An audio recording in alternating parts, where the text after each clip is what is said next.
Before the story begins, take a moment. You've arrived here for a reason. Maybe the day was long.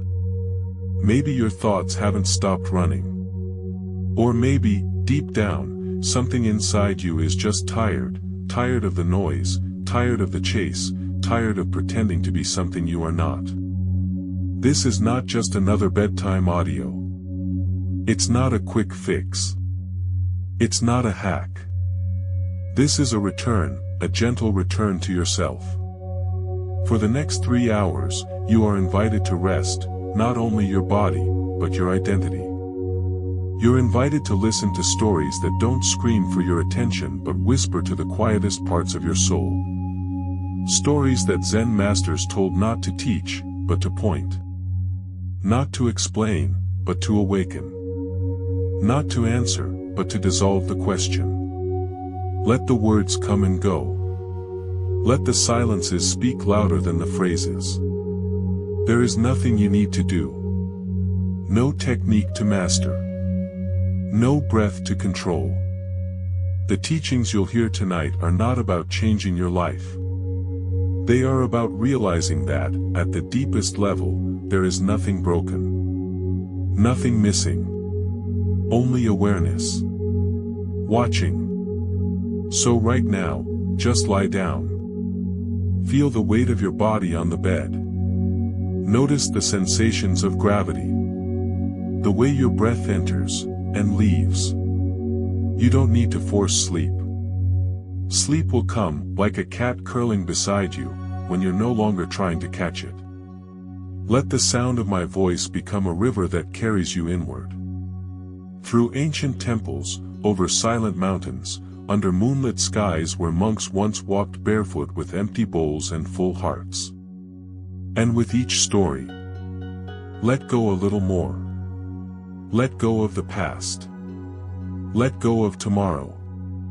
Let go of who you think you are. Until there's only this moment, quiet, simple, spacious. Because here, in this stillness, you are not your thoughts. You are not your worries. You are not your roles or responsibilities. You are the one who watches. The still observer behind the ever-changing clouds of mind. The Zen path is not a path of becoming. It is a path of remembering. Remembering what has always been here, behind every thought, every breath, every heartbeat. So as the stories unfold, you don't have to follow them. Let them float around you like incense in an old meditation hall. You can drift in and out. You can sleep deeply. Because your soul is still listening, even when the mind fades. Tonight, you are safe. You are held. You are allowed to rest. Not because you finished everything. Not because you earned it. But because rest is your nature. Stillness is your birthright. Let this be your temple. Let this be your gentle awakening, through sleep. Let this be the space where you stop searching, and simply begin, being. Now, let us begin the first story. Chapter 1, The Sound of One Hand Clapping, a Gateway to Silence. What is the sound of one hand clapping? The question hangs in the air like morning mist in a quiet mountain temple. It has no answer, at least not one that the mind can touch. And that is precisely the point. This is not a riddle. It is a koan. A question designed not to inform, but to dissolve. Not to solve, but to silence. A young monk once asked his master, "What must I do to awaken?" The master replied, "Go and listen for the sound of one hand clapping." And so the monk went, day after day, searching for what could not be found. He listened to rivers, to winds, to the creak of bamboo. He listened to silence. He listened to frustration. He listened to himself. Weeks passed. Then months. And something began to shift. Not in the world, but in him. At first, he wanted to understand the koan, to conquer it, to possess it. But slowly, without realizing, he stopped reaching. He stopped trying to grasp it like a thing. Instead, he sat and breathed and waited until one day, the question stopped being a puzzle. It became a doorway. You see, the koan is not about sound. It's about presence. It invites the mind to search, until the mind gives up. It chases itself in circles, until it exhausts its own need to understand. And in that moment, when seeking dies, something else arises. Not knowledge. Not insight. But space. A vast, quiet space behind all thought. This is the true purpose of the koan, to burn through the mind's noise, until only silence remains. And in that silence, peace. Tonight, you are invited to walk with the young monk. Not to find the answer, but to fall into the question. To let go of what cannot be known. To stop trying. To rest. Because in sleep, as in Zen, there is no prize for effort. The more you chase it, the more it escapes. But when you surrender, when you breathe deeply and allow yourself to not know, rest comes. Like a soft hand resting on your shoulder in the dark. Right now, in this moment, what do you hear? The breath. The silence between sounds. The soft rhythm of your heart slowing down. This, too, is the sound of one hand clapping. It cannot be described.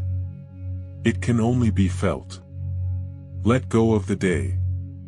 Let go of names.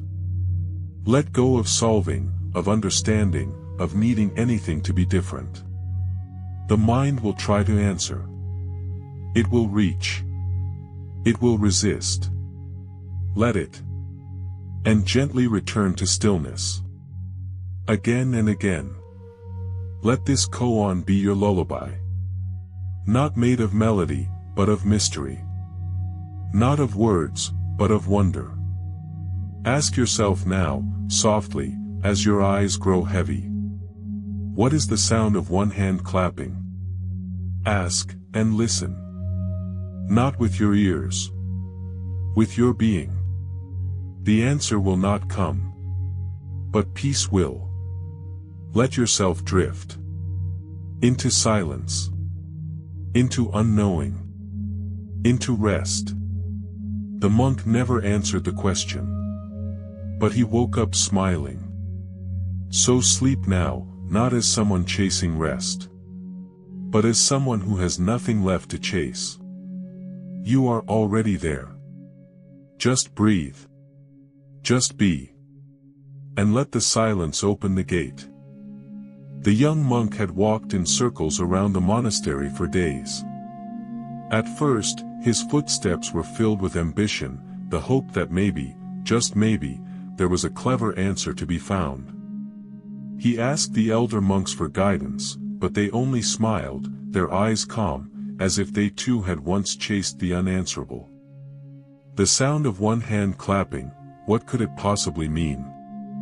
He tried slapping his own hand against the wind. He clapped against a wall, against the air, even against his own chest. Nothing satisfied the deep hunger to know. The frustration that arose was not unfamiliar. It was the same restlessness that had driven him into the monastery in the first place, the same inability to sit still, to be present without needing an outcome. Late one evening, as the sun melted behind the pine-covered hills, he found himself sitting beside the old koi pond. The water was still, disturbed only by the occasional ripple of a passing breeze or a silent fish just beneath the surface. He didn't realize it at first, but he was no longer thinking about the koan. He wasn't trying to solve anything. The question had become something else, something quieter. It wasn't a problem to be solved anymore, but a presence he could feel inside him, like a bell that had been struck long ago and was still gently ringing. That night, he didn't return to his quarters immediately. He sat beside the pond until the moon rose overhead, and the air turned cool. In that moment, something became undeniably clear, not in his mind, but in his being. There was a vastness he had never noticed before, not out there in the world, but within himself. The sound of one hand clapping wasn't about sound at all. It was about silence. The silence beneath thought. The silence behind every experience. The silence that remained after all effort had stopped. When we hear the phrase, the sound of one hand clapping, the logical mind searches for an answer. It wants to categorize, define, resolve. But the koan was never meant for the logical mind. It was a seed, planted deep within the subconscious, meant to crack open the hard shell of intellect and expose the soft, wordless truth that lies beneath. And what is that truth? That there is nothing to reach. Nothing to achieve. That peace is not on the other side of effort, but right here, when the effort dissolves. You may not be sitting beside a koi pond, but tonight, you are like the young monk, worn down not by defeat, but by the gentle exhaustion that comes when the striving fades. Your thoughts may continue to echo and stir, but they don't need your attention. Let them pass, as clouds pass across a sky that never moves. Let the question remain unanswered. Let the tension of needing to know begin to soften, like a knot untying itself in your chest. What is the sound of one hand clapping? Maybe it is the sound of your own heartbeat, unforced and unnoticed. Maybe it is the rhythm of your breath, steady and faithful. Maybe it is not a sound at all, but the moment you stop chasing sound. The moment you allow yourself to just be, without improvement, without commentary, without control. As your body sinks deeper into rest, and the muscles in your face, neck, and shoulders let go, imagine the young monk, now older, sitting in the same spot he once searched in. He no longer asks the question, not because he found the answer, but because he no longer needs one. In the deepest states of silence, all questions melt away. And in their place, a stillness that doesn't speak, but surrounds. A peace that doesn't explain itself, but simply is. Tonight, as you drift between the waking world and the world of dreams, let that stillness cradle you. Let the sound of one hand clapping become your lullaby, not to be heard, but to be felt, like a presence behind your breath, like a friend who doesn't speak, but stays close. No words are needed. No understanding is required. Only the soft willingness to rest. The gentle surrender to not knowing. You are not here to fix yourself. You are not here to solve anything. You are here to fall into the silence that has always been waiting. Sleep will come, not as something you achieve, but as something you allow. Like the monk beside the pond, you may wake up not with answers, but with peace. And sometimes, peace is all the answer you'll ever need.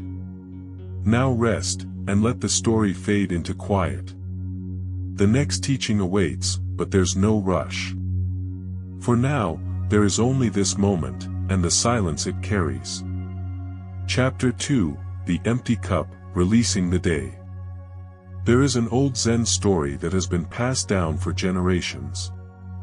It tells of a university professor who came to visit a respected Zen master. The professor was curious about Zen, eager to learn, proud of his intellect. When he arrived, he greeted the master and sat down to ask many questions. The master listened patiently and then suggested they have tea. The master began to pour the tea into the professor's cup. He poured, and soon the tea rose to the brim. Then it overflowed, spilling onto the table, then to the floor. Still, the master kept pouring. The professor watched in alarm. "It's full. It's overflowing. No more will go in, he exclaimed. The master calmly said, like this cup, you are full of your own opinions, assumptions, and expectations. How can I show you Zen unless you first empty your cup? This story, simple yet profound, carries a powerful truth. And tonight, as you prepare for rest, it offers a clear path to peace. The mind, like the professor's cup, is often too full. Throughout the day, it collects thoughts, worries, memories, plans, disappointments, conversations, distractions. By nightfall, it is overflowing. To sleep deeply, to truly let go, you must first empty your cup. This does not mean forgetting, suppressing, or denying what happened today. It means gently setting it down. Acknowledging that the day is done. That nothing more can be changed, fixed, or controlled tonight. Sleep is not an act of doing. It is the final release. The surrender. Take a moment now to notice what's in your cup. What thoughts still swirl in the mind? What conversations are you replaying? What tasks did you leave unfinished? What future moment are you trying to manage from here? Let them arise one by one, not to hold on to them, but to place them down. Like stones you've been carrying in your hands. Set each one gently by the path. You can return to them in the morning, if needed. But for now, they do not serve you. Your breath can help you empty the cup. With each exhale, release something you've been holding. Breathe out the tension in your shoulders. Breathe out the story playing in your head. Breathe out the pressure to understand or to solve. Let the exhale be a letting go, not dramatic, not forced. Just soft. Natural. Like leaves falling from a tree. With every breath out, the cup empties a little more. Now, visualize your mind as a quiet bowl. The surface of the water has been stirred all day, rippling with activity. But now, with the slowing breath, it begins to still. The thoughts are not gone, but they no longer disturb the surface. They settle gently at the bottom, like sand in a calm lake. This is what it means to empty yourself, not to erase your mind, but to allow its contents to settle. To be present with whatever remains, without judgment or resistance. As you lie down, feel the body surrender to gravity. The bed supports you completely. There is nothing you must hold up. Nothing you must carry into sleep. Let your body be heavy. Let it be held. Notice how, as your body lets go, your mind follows. Thought becomes softer, slower, less urgent. This is the transition. From doing to being. From holding to releasing. Zen does not offer techniques for better performance. It offers space. Silence. The invitation to stop adding more, to instead notice what already is. And what already is, in this moment, is enough. You are enough. This night is enough. There is no need to strive for rest. You do not have to make it happen. You only have to stop interfering. Rest is natural. Sleep is natural. The body knows how.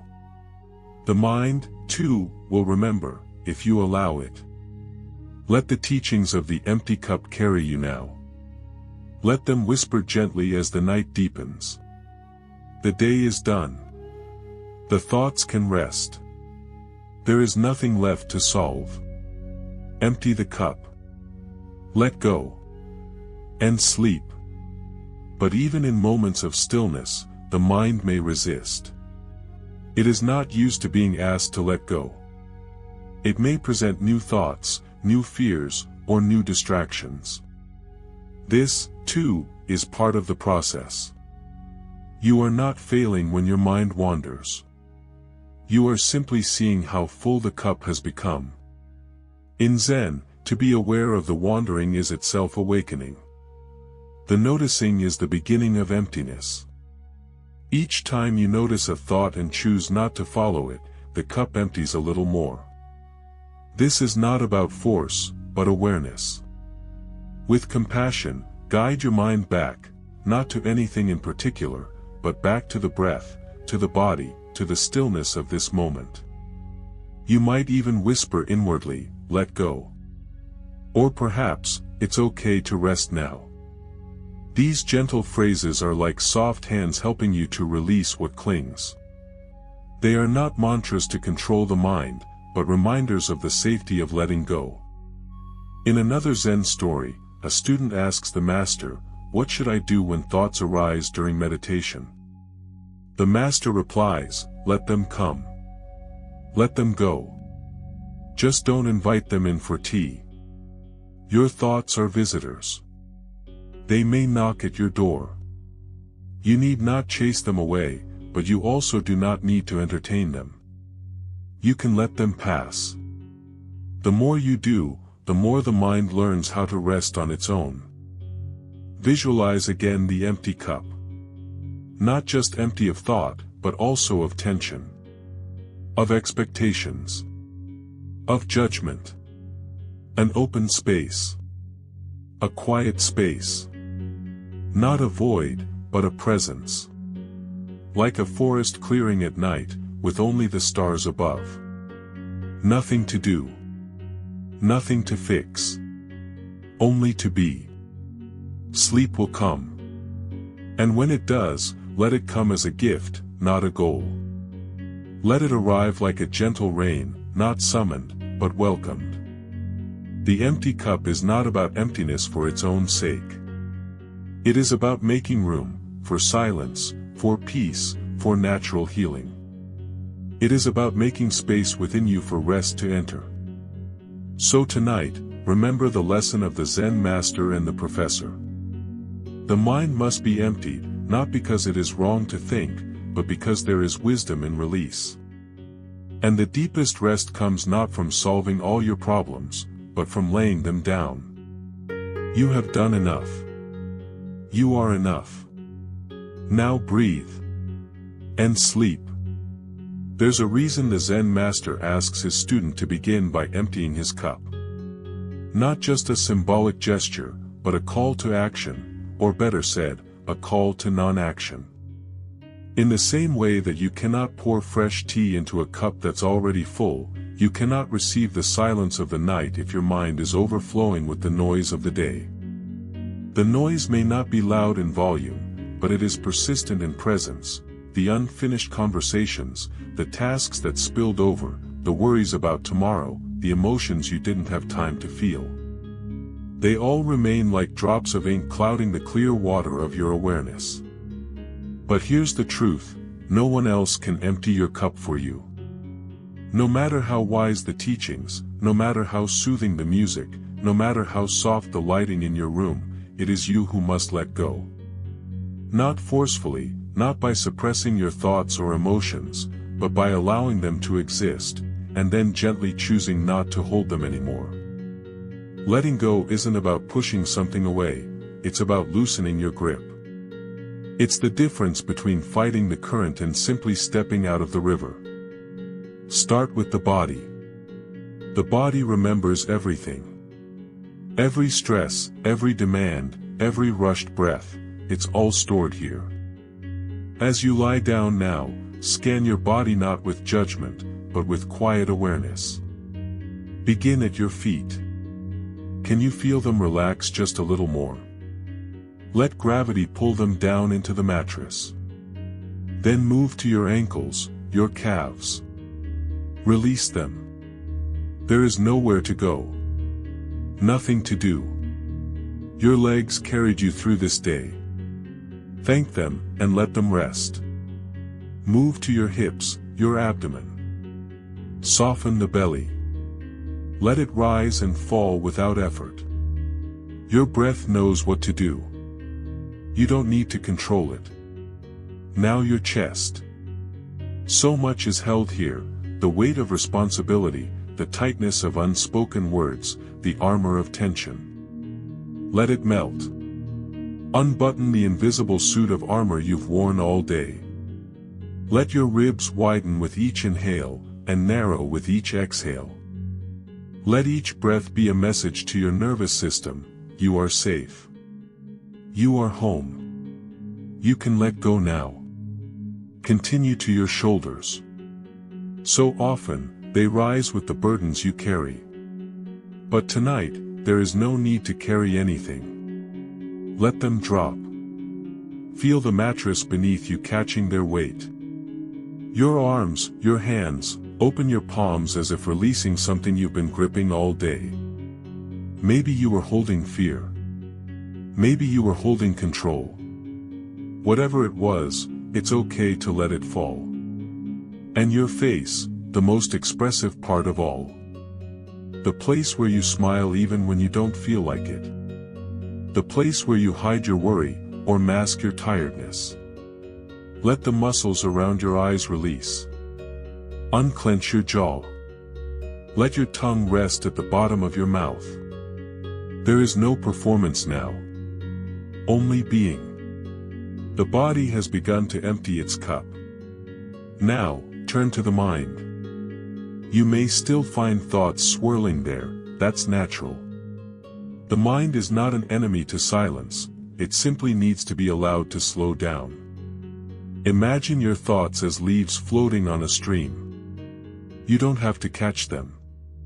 You don't have to push them away. Just notice them, and let them float by. That meeting from today, watch it float away. That text you never responded to, let it pass. That feeling of, I should have done more, see it appear, and then dissolve into the flow. Your thoughts are not you. You are the stream, not the leaves. And if a thought returns again and again, it's okay. You don't need to fix it. You don't need to get it right before you can rest. Just whisper inwardly, not now. You can rest now. The empty cup doesn't resist. It doesn't judge. It just lets go. In a small Zen monastery in the mountains of Japan, there was a practice known only to the most advanced students. After evening meditation, they would walk silently to a stone basin outside the temple. Each student would carry a small pebble in their hand, representing the burden or worry they carried that day. In complete silence, they would place the pebble into the basin and bow. Then, they would walk back without a word. The meaning was simple, but profound: release it here. You do not carry it into the night. Tonight, you too have a pebble. Perhaps more than one. You don't need to name them aloud. Just feel them. And now, as you exhale, imagine placing each one gently into that basin. A breath for worry. A breath for guilt. A breath for fear. A breath for planning. One by one, the pebbles fall. You bow not in submission, but in freedom. The basin can hold what you no longer need to carry. Now, your cup is beginning to empty. And in that emptiness, something new begins to emerge. Not noise. Not answers. But space. Spaciousness that allows rest to come in. Spaciousness that allows the silence to speak, not with words, but with peace. There is a Zen saying, when the mind is free of desire, the night is full of peace. It doesn't mean that all desire disappears. It means that we stop clinging. We stop needing things to be different before we allow ourselves to rest. You don't need to wait until everything is perfect. You don't need every question answered. You don't need to be completely healed, or completely sure. You only need to stop pouring more into your cup. Let this be your practice now, to become the empty cup. No longer full of the day's noise. No longer shaped by yesterday's fear. Just a vessel of openness. A container of silence. Let the silence fill you. Let the breath carry you. Let the peace be enough. You may notice now that sleep is closer. Not something you have to reach for, but something arriving naturally. Like the moon rising behind the clouds. Like the surface of the lake becoming still. There is nothing left to hold. Nothing left to solve. Nothing left to do. Your body is resting. Your mind is slowing. The cup is empty. And in that emptiness, you are free. Chapter 3, The Bamboo and the Storm, Yielding with Grace. A story about flexibility in the face of the day's winds. The bamboo does not resist the wind. It bends. It yields. And when the storm has passed, it stands again, unbroken, unchanged in its essence. This ancient image, so central to Zen teachings, is not just poetic. It is practical, grounded in the reality of life. There will be storms. Not just outer ones, but inner ones, emotional gales, psychological downpours, moments of confusion or fear. But how we meet them determines whether we break or bend. You have faced your own storms today. Perhaps a disagreement left you rattled, or a task went unfinished. Maybe you carried the silent burden of worry, about work, about a loved one, about yourself. Or perhaps it was just the relentless push of modern life, where time always seems too short, and the mind too full. All of it builds up like the pressure of wind against a windowpane. Tonight, we are not going to resist it. We are going to yield. Gently. Gracefully. Like the bamboo. There is an old Zen story that begins like this. A young monk once asked his teacher, "Master, how can I be strong?" The teacher walked silently into the forest, the student following. After a while, they reached a grove of tall bamboo swaying in the wind. The teacher gestured to the bamboo and said, "This is strength." The student frowned. "But it bends so easily," he said. The teacher replied, "Yes. That is why it does not break. To bend is not to be weak. To yield is not to surrender in defeat. In fact, it is the very expression of wisdom. When the mind is rigid, it shatters at the first sign of chaos. When the body holds tension like armor, it breaks under pressure. But when we allow ourselves to soften, to move with the wind instead of against it, we discover an inner resilience that is unshakable. Close your eyes now, if you haven't already.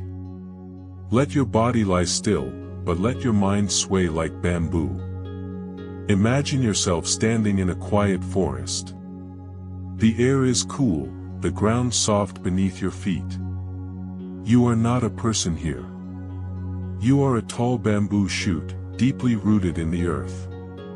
Your roots stretch wide, connecting you to the ground below, the past, your experiences, your growth. These roots are your wisdom, and they hold you steady. Above, your body is slender and flexible. The wind comes, not violently, but steadily. It pushes you, and you sway. But you do not break. You move with it. Let the wind be the events of your day. One gust might be a frustration you faced. Another could be a worry that has been clinging to your thoughts. Let each gust blow through you. Instead of resisting, acknowledge it. Yes, that happened. Yes, I felt that. And then sway. Don't hold it in your muscles. Don't trap it in your chest. Let your breath move like the wind. Let your thoughts pass through like the breeze between leaves. The bamboo has no agenda. It does not fight for control. It trusts the rhythm of nature. You, too, can trust. You don't need to fix every thought. You don't need to solve every problem tonight. The storms of the day have already passed. Now is the time to yield, to give your body the gift of softness, your mind the gift of silence, your spirit the gift of grace.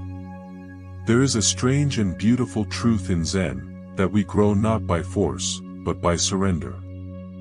Not the kind of surrender that gives up, but the kind that lets go. Imagine trying to fall asleep while gripping tightly to every event of your day. Your muscles stay tense. Your thoughts race. But if you loosen your grip, if you allow the day to leave you like wind passing through a grove, you become like the bamboo, soft, but enduring. In Japan, some temples are surrounded by bamboo forests. When the wind blows, the entire grove sways together, a sound like gentle breathing moving through the leaves. It is said that monks meditate there to learn the lesson of impermanence. Everything moves. Everything changes. And yet, within that movement, there is deep peace. Tonight, you are in your own forest. The room around you fades. The only sound is your breath, gentle, rhythmic. The thoughts begin to slow. You don't push them away. You simply bend around them. They do not define you. They are just the wind. And you are the bamboo. As you continue to rest, feel how each breath is an act of yielding. Inhale, and your body expands. Exhale, and it softens. With each breath, you release a little more tension. The storm may still echo in your mind, memories of conversations, decisions, mistakes, but you do not need to hold them anymore. You can let them pass. Let them blow by. They are part of the weather of your life, but they are not who you are. Now picture yourself again as the bamboo. The sky above you darkens into night. The wind slows. The grove grows quiet. Around you, the forest breathes in stillness. You remain. You are still standing. You are not broken. You are at peace. This is the heart of resilience, not to be unmoved, but to move with the world and still return to center. The storms of life will always come. But if you learn to bend, to yield, to move with grace, nothing can uproot your peace. Let this be your practice tonight. Let your breath be the wind, your body the bamboo, your spirit the silent forest. Each inhale brings presence. Each exhale brings release. You are not forcing sleep. You are not chasing peace.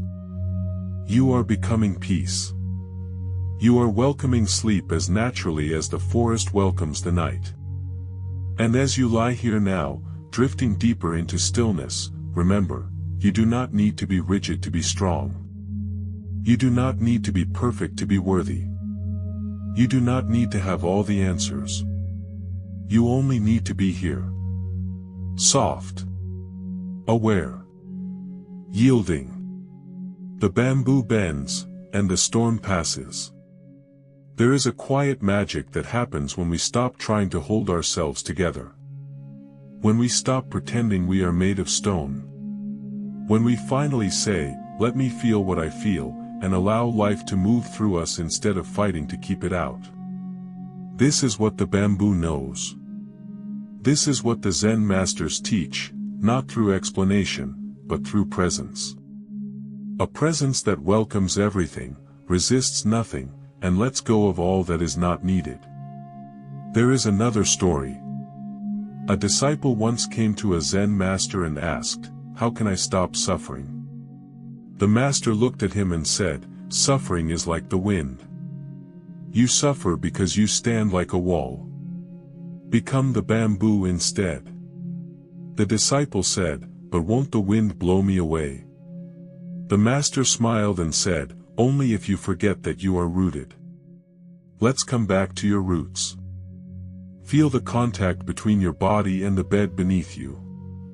Let that be your grounding. You don't need to do anything. Gravity is already holding you. The earth is already here. You are being supported. The tension you hold in your shoulders, in your jaw, in your hands, it can be released now. Imagine that every exhale is a loosening, a softening. You don't have to carry the weight of today into the night. Sleep does not come when we chase it. It comes when we make space for it. And space is created when we empty ourselves, like the bamboo, hollow, but whole. Think of all the thoughts still circling in your head. Can you let them go, one by one? Can you say to each, thank you, but not tonight? Not because they're wrong. Not because they're bad. But because now is the time to rest, not to analyze. To heal, not to solve. To be, not to strive. In Zen, there is no need to be anyone other than who you are, right now. The practice is not about changing yourself. It's about dropping what you are not. The ideas, the worries, the expectations, they fall away like leaves in the wind. And underneath, you remain, simple, strong, spacious. The bamboo bends in the wind because it does not hold on. And neither must you. Tonight, let your imagination guide you. Return once more to that bamboo grove. Feel the cool night air brushing your face, hear the gentle rustle of leaves swaying above you. You are among many stalks of bamboo now. Each of them moves gently, rhythmically, together in unity. This is the dance of nature. This is the breath of the earth. You are not separate from it. You are part of this harmony. A single bamboo, moving with grace, yielding without fear. Notice how the wind has changed. It's no longer a storm, but a soft breeze. What once felt overwhelming has now softened. Why? Not because the wind disappeared, but because your relationship with it changed. You stopped resisting. You allowed movement. You allowed yourself to flow. This is the secret of Zen rest, not a fight against the mind, but a gentle surrender into presence. The great Zen teacher Thich Nhat Hanh once said, letting go gives us freedom, and freedom is the only condition for happiness. Tonight, you let go. Not because you must, but because you can. You let go of the tight grip on your thoughts. You let go of the armor around your heart. You let go of trying to be perfect, to have all the answers, to control what cannot be controlled. Letting go does not mean you disappear. It means you return to something deeper. Something older than the storm. Something quiet. Still. Unshakable. You return to your breath, your body, your being. You return to the ground beneath you, to the present moment, to the silence that holds you. Breathe. Slowly. Easily. Feel your belly rise and fall. With every breath, imagine a little more space opening inside you. A spaciousness that invites sleep to enter, not as an escape, but as a sanctuary.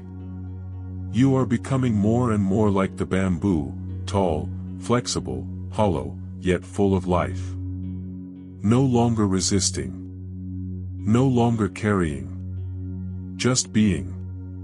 And now, let's imagine this, the storm has passed.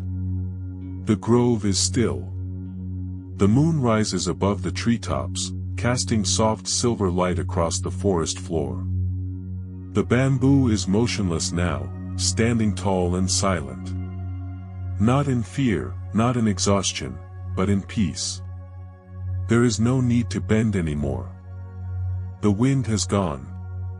The night is quiet. You have made it through. And you are stronger for it.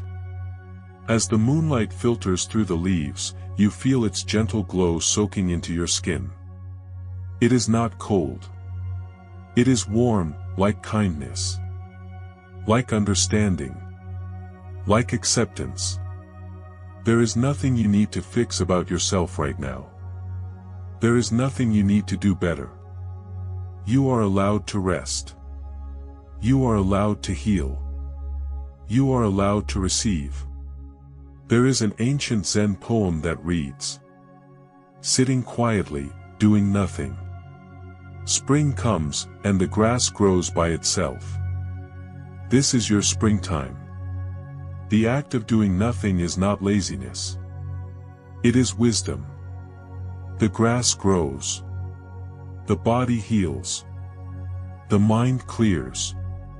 Not through effort, but through allowing. Through trusting that life knows what it's doing. Through becoming like the bamboo, receptive, resilient, and deeply alive. As you drift further into stillness, into sleep, let your final thoughts be gentle ones. You have done enough. You are enough. The day has ended, and you have earned your rest. Let your breath be your lullaby. Let your body be your home. Let your awareness dissolve like mist into the night. And should a thought arise, let it pass like the wind through your branches. You don't need to hold it. You don't need to follow it. You are the bamboo, and the bamboo always returns to stillness. Softly now, the forest grows darker, the sounds more distant, the air more calm. And you are still standing, rooted and free, swaying only in dreams, bending only into sleep. The storm is gone. You are here. And all is well. Chapter 4, The Finger Pointing to the Moon, Beyond Words. Imagine you are standing in a quiet field at night. The sky above you is vast and clear, sprinkled with stars. The moon shines softly, casting a gentle glow across the landscape. You look up, mesmerized by the moon's light. It is calm, serene, beautiful. Now, imagine a finger pointing up toward the moon. Not touching it, just pointing, a guide drawing your attention to that brilliant light. The finger is important, but it is not the moon. It is only a sign, a symbol, a tool to direct your gaze. This is the essence of a famous Zen saying, the finger pointing to the moon. It is a reminder that words, thoughts, and concepts are like the finger, they point to something real, but they are not the reality itself. The moon is the truth, the experience, the pure presence beyond language. When we are caught in the endless chatter of our minds, the thoughts become the finger, distracting us from the moon, the deeper reality waiting silently beyond our thinking. Before sleep, the mind is often restless. It tries to understand, plan, solve problems, or worry about what lies ahead. It clings to words, stories, labels. But this clinging keeps us awake. It keeps us from resting in the silence where true peace lives. The practice of letting go, of moving beyond words and thoughts, is like shifting our gaze from the finger to the moon. It is the art of releasing the grip on our inner dialogue and simply being with what is, without judgment, without analysis, without effort. In this chapter, we will explore how to gently put down the finger, quiet the mind, and rest in the moonlight of pure awareness, so you can sleep deeply and wake joyfully. The nature of thought, a helpful servant or a restless master. Thoughts are amazing. They allow us to solve problems, remember memories, imagine futures. They are the tools of the mind. But when these tools are overused or misused, they become a cage. Think about the last time your mind was spinning. Maybe you worried about tomorrow's work, replayed a difficult conversation, or felt anxious without knowing why. Thoughts crowded your awareness, creating noise and tension. This noise is like static on a radio, preventing the clear reception of peace. Zen teaches us to see thoughts as clouds passing in a vast sky. The sky itself never changes, it remains open and clear. Thoughts come and go like clouds, sometimes thick and dark, sometimes light and wispy. Our task is not to stop the clouds but to stop identifying with them. We are not the clouds, we are the sky. In practice, this means observing thoughts without attachment or resistance. When a thought arises, notice it like a leaf floating on a stream. Watch it drift by. Do not chase it. Do not hold it. Simply acknowledge and let it go. This is the beginning of moving beyond words, beyond the finger pointing to the moon. The limitations of language. Words are powerful, but they are also limited. They can never fully capture the fullness of experience. For example, if you try to describe the taste of a ripe peach or the color of the sunset, you may find words fall short. The experience is richer, deeper, and more vivid than any description. Similarly, the truth of who you are, your essential nature, is beyond words. It cannot be pinned down by concepts or definitions. It is direct experience, pure presence, a knowing that arises when the mind is still. Before sleep, when the mind tries to hold on to thoughts, it is like trying to grasp a cloud. The harder you try, the more elusive it becomes. The finger pointing to the moon reminds us not to mistake the map for the territory. The words are the map, the reality is the territory. A simple practice, letting go of the finger. Before you drift off to sleep tonight, try this practice.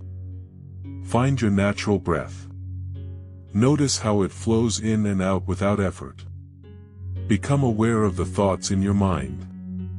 See them as fingers pointing in many directions. Gently say to yourself, the finger is not the moon. Remind yourself that thoughts are not reality, only signs. Shift your attention to the moon, the calm, spacious awareness behind the thoughts. This may feel like silence, stillness, or simply a sense of being here now. Rest your awareness on this moonlight, this pure presence, allowing thoughts to pass without engagement. If a thought pulls you back, gently return to the moonlight without judgment. This practice is not about stopping thoughts by force. It is about relaxing your relationship with them. Stories from the Zen tradition. There is a famous story about the Zen master Hakuin. One day, a visitor asked him, "What is Buddha?" Hakuin replied, "The finger pointing to the moon." The visitor asked again, "What is the moon?" Hakuin smiled and said, "Look at the moon, not the finger." This story shows the importance of direct experience over intellectual understanding. Another story tells of a student who spent years studying Zen texts and teachings. Despite his knowledge, he felt no peace. One day, his master said, "Stop studying and simply listen to the sound of one hand clapping." At first, the student was confused. But gradually, by sitting in silence and letting go of words, he glimpsed the moon, the unspoken truth beyond concepts. Science and silence. Modern science also supports the value of quieting the mind before sleep. Studies show that excessive mental activity activates the brain's stress centers, making it harder to fall asleep. Conversely, mindfulness practices that focus on present moment awareness help lower heart rate, reduce cortisol levels, and promote restorative sleep. The finger pointing to the moon is a metaphor for these practices, moving attention away from stressful thoughts and toward calm awareness. Practical tips for tonight. Create a peaceful environment, dim the lights, reduce noise, and make your bed inviting. Set an intention. Before lying down, remind yourself that this time is for rest and renewal. Use the finger moon practice. Whenever your mind wanders, gently redirect your attention to the spacious awareness behind thoughts. Be patient. Like learning any skill, moving beyond words takes time and kindness toward yourself. The moon beyond sleep. This practice does not only help you fall asleep. It is a doorway to a deeper connection with yourself. When you learn to see beyond the finger, you start to experience life differently. Moments become richer. You respond rather than react. You find joy in the simple act of being. This is the gift of Zen, the ability to touch the moon, to rest in presence, to awaken joyfully each day. Tonight, as you close your eyes, imagine the moon shining softly just for you. The finger has done its job. Now, rest your gaze on the moonlight, and let your mind be still.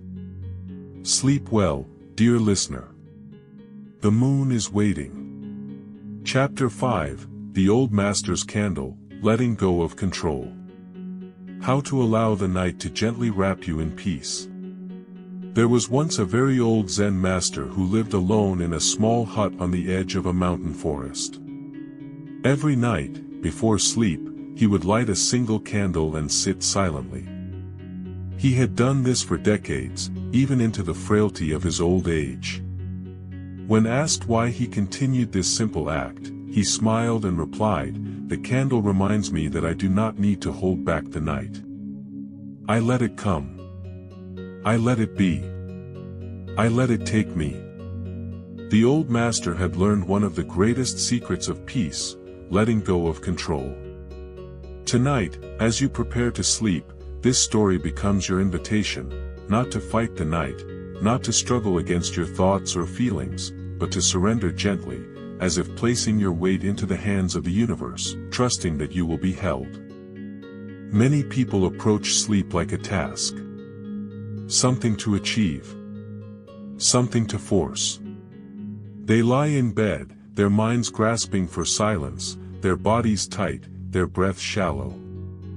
They think, "I have to fall asleep now. I must rest. I have work tomorrow. I need control." But the more control they try to have, the more elusive sleep becomes. Zen invites a different path. One that begins not with effort, but with surrender. One that whispers softly, "Let it go. Let it happen. Let yourself be taken." Like the old master's candle, this chapter is here to illuminate the way, just enough to guide you, then slowly fade into the gentle darkness of deep rest. The illusion of control. During the day, we are taught to be in control. Control your schedule. Control your emotions. Control your future. You learn to steer, to plan, to anticipate. This control becomes so habitual that even in bed, at night, you continue to grip things that no longer need gripping. But here's the truth, night is not a place for control, it is a place for trust. Imagine a river. During the day, you swim, you navigate, you direct yourself. But at night, you are meant to float. To release the need to swim. To trust the current that has always carried you. You are not abandoning yourself. You are returning to a deeper intelligence, one that does not think, plan, or worry. Trying to control sleep is like trying to force a flower to bloom by shouting at it. It doesn't work. It closes tighter. But if you leave it alone, if you simply wait and soften your gaze, the flower opens naturally in its own time. This is the way of sleep. And the way of peace. The Master's Candle. Let us return to the image of the old Zen master. Picture him now, sitting with his candle. The flame is small but steady. The room is dim. The air is still. He is not thinking about sleep. He is not trying to make something happen. He simply sits. Breathes. Watches the flame dance. Accepts the darkness around it. In Zen, the candle often represents awareness. The act of lighting it is a symbol of readiness, not to act, but to witness. When you sit with a candle, you are not doing. You are being. You don't tell the flame how to burn.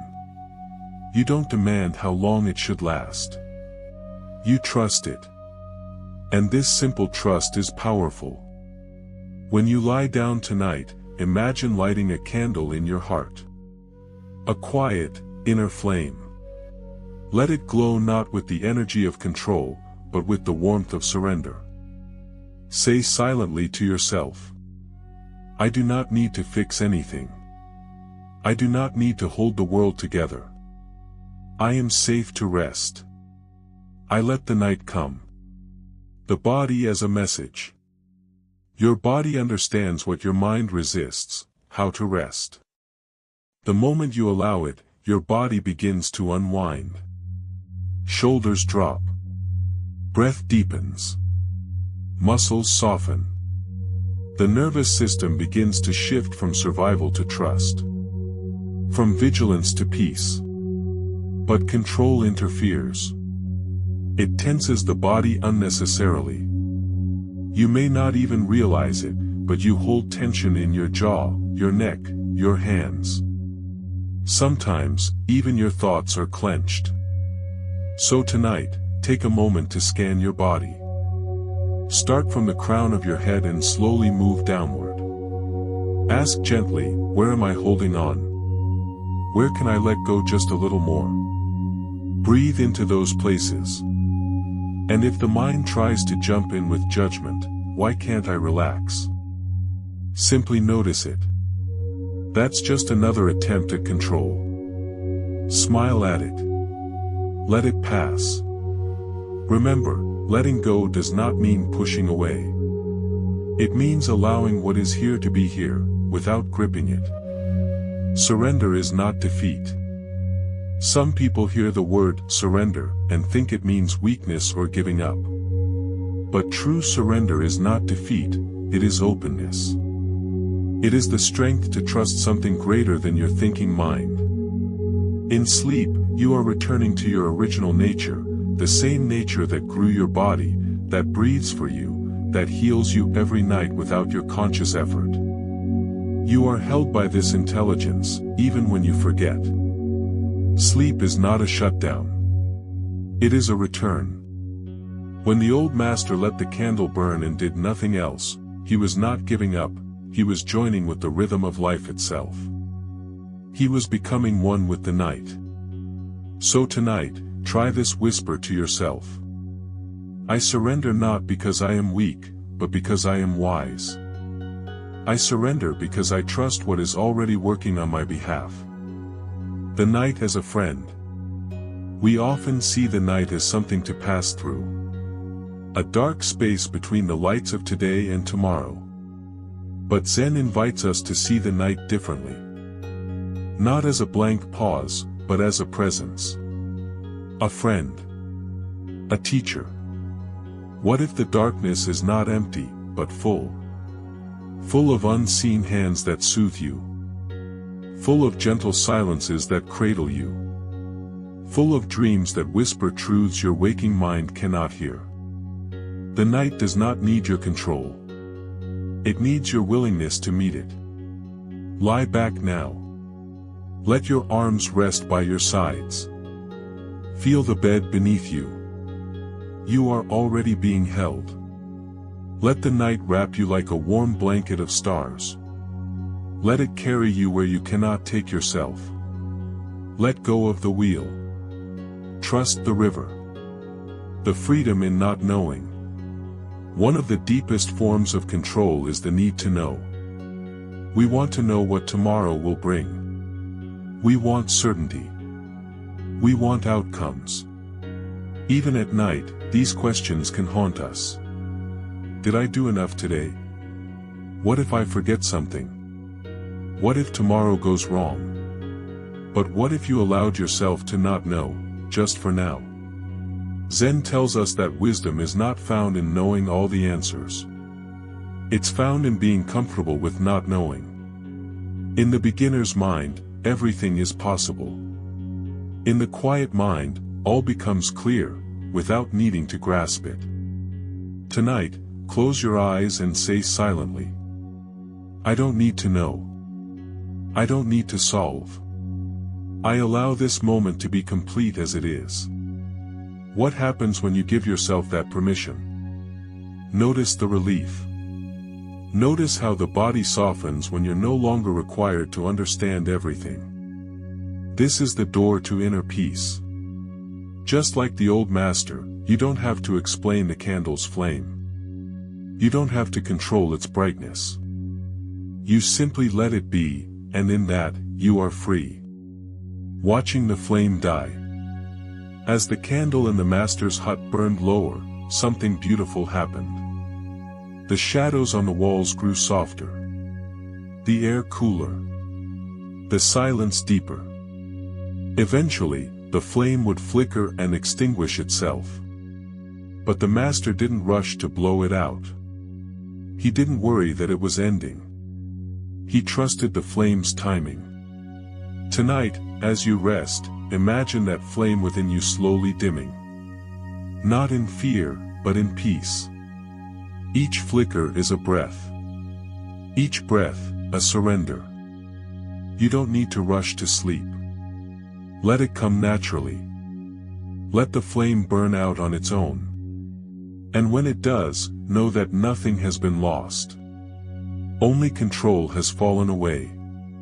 What remains is you, untouched by effort, deeply at peace. Returning to the earth. At night, the body wants to return to the earth. To ground. To reconnect. So allow gravity to have you. Don't resist it. Feel the way your body sinks into the bed, not just on it, but into it, like soil receiving a leaf.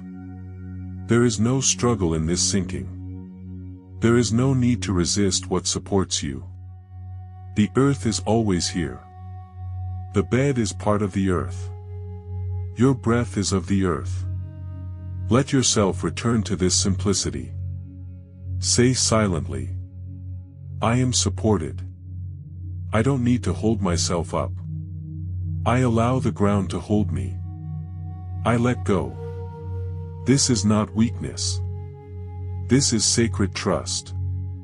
The last thought. Before sleep takes you, the mind may offer one last thought. Maybe it's a worry. Maybe it's a memory. Maybe it's something small, like what to eat tomorrow. Don't fight it. Don't argue with it. Simply bow to it, like the master bows to the candle. A soft nod of acknowledgement. No need to react. No need to follow. Let the thought rise and fall, like a wave that never needed your control to begin with. Say silently, thank you, mind, for your care. But for now, I rest. And then, let go. You are already asleep. Perhaps you haven't noticed, but the body is already drifting. The breath has slowed. The limbs are warm and still. Your awareness is floating like a leaf on a stream. You are between worlds now. Not fully awake, not yet dreaming. This is the sacred space where the ego releases its grip. Where the self becomes soft. Where control dissolves into presence. This space does not require you to do anything. There is no checklist. No accomplishment. Only being. Like the master's candle, you shine until you fade, not by force, but by nature. Final whisper. As this chapter draws near its close, let these final words be like a gentle wind that blows out the flame. Tonight, I do not try. Tonight, I do not hold. I allow myself to be carried. As the candle allowed itself to burn. I let go. I trust. I fall into peace. Let those words echo into the silence that follows. Let your breathing guide you deeper. Let the night take you home. There is nothing to fear. Nothing to prove. Nothing to fix. Only this. A quiet heart. A candle gently flickering. A soul learning the sacred art of letting go. Good night, traveler of the way. You are safe. You are held. You are free. Chapter 6, The Bell of No Sound, Listening to Inner Stillness. How silence becomes your deepest ally in the night. Part 1. The sound you can't hear. In a quiet monastery nestled deep in the mountains of Japan, a student once asked his master, "How can I hear the truth?" The master pointed to a great bronze bell hanging in the courtyard. The student listened. But the bell was still. "I don't hear anything," he whispered. The master smiled. "Exactly.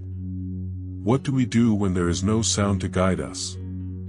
What happens when the voices stop, when the noise of the day fades, and we're left with nothing but ourselves? This is the gift of night. Not in what it gives, but in what it removes. The silence that surrounds you as you lie down tonight is not empty. It is not the absence of life. It is the presence of everything that lives beneath noise, the subtle, quiet, forgotten layers of your being. The truth doesn't always shout. Sometimes it rings like a bell that has no sound, yet echoes forever in your heart. Close your eyes. Let go of your outer ears. And begin listening with your whole body. The day fades, the senses soften. During the day, you're pulled in every direction. Sounds command your attention. Notifications, voices, movement, traffic, decisions. You are constantly drawn outward, toward what's happening, what's urgent, what's loud. But at night, a reversal begins. The outward energy pulls back. The ears no longer chase sound. The eyes no longer scan. The mind, if given permission, begins to quiet. You don't have to force this. Just notice it. Right now, can you feel how your body is no longer trying to do anything? Can you feel how the air around you is gentle, soft, non-demanding? This is the entrance to inner stillness, not by effort, but by surrender. Not by silence outside, but by stillness inside. Listen. Not with your ears, but with your skin. Your breath. Your chest. What do you feel in this quiet? Maybe there's tension. Maybe there's calm. Maybe it's both. There's no need to judge either. Only observe. This is what the bell of no sound is teaching you: presence without reaction. Attention without struggle. The mind as an echo chamber. Imagine your thoughts like echoes in a vast hall. During the day, the hall is full of voices, and the echoes blend into chaos. But at night, when everything stills, each thought becomes louder, because the silence reveals it. Don't be alarmed if your thoughts seem louder at bedtime. That is not a sign of failure. It's a sign of silence working. You're starting to hear what has always been there, now unmasked by stillness. And yet, even those thoughts are just passing echoes. You don't have to chase them. You don't have to answer them. You don't even need to finish them. They are just ripples in the hull of mind. Let them bounce. Let them fade. And beneath them, return to that deep, still pool where no sound reaches. That's the place from which true rest is born. Say to yourself softly, as if the words were made of breath, "I am not my thoughts. I am the space that holds them." The inner bell rings. In Zen, there is a phrase. When the bell is silent, the heart speaks. And this moment, right now, is when your heart begins to speak. Not with language. Not with reasons. But with a vibration you can feel. Notice it. Maybe it's a calm pulsing in your chest. Maybe it's a subtle tingling in your hands. Maybe it's just the breath, going in and out, with no effort. This is not meditation. This is not a practice. This is your natural state, returning. You were not born with noise in your head. You were born with stillness. With spaciousness. With open eyes and no agenda. And now, each night, you are invited to return to that place. Not by escaping your thoughts, but by softening into the space between them. Like the space between notes in a song. Like the breath between words. Like the silence inside the bell before it rings. Preparing the mind for rest. Before true rest arrives, the mind often wants to make one last round. It might ask, did I forget anything? What about tomorrow? Should I plan something? Should I worry just a little bit more? That voice is not your enemy. It's just your conditioning.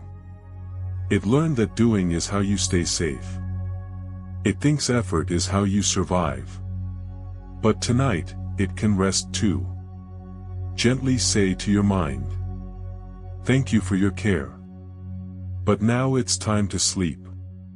You've done enough. There's nothing more to hold. You can repeat it silently or whisper it softly. You'll feel the shift. It's like putting a child to bed. Not scolding it. Not silencing it. Just holding it with presence, and letting it drift into peace. Letting the night embrace you. The night doesn't ask anything of you. It doesn't want you to be productive. It doesn't need you to succeed. It simply arrives, and offers you a single invitation. Come home.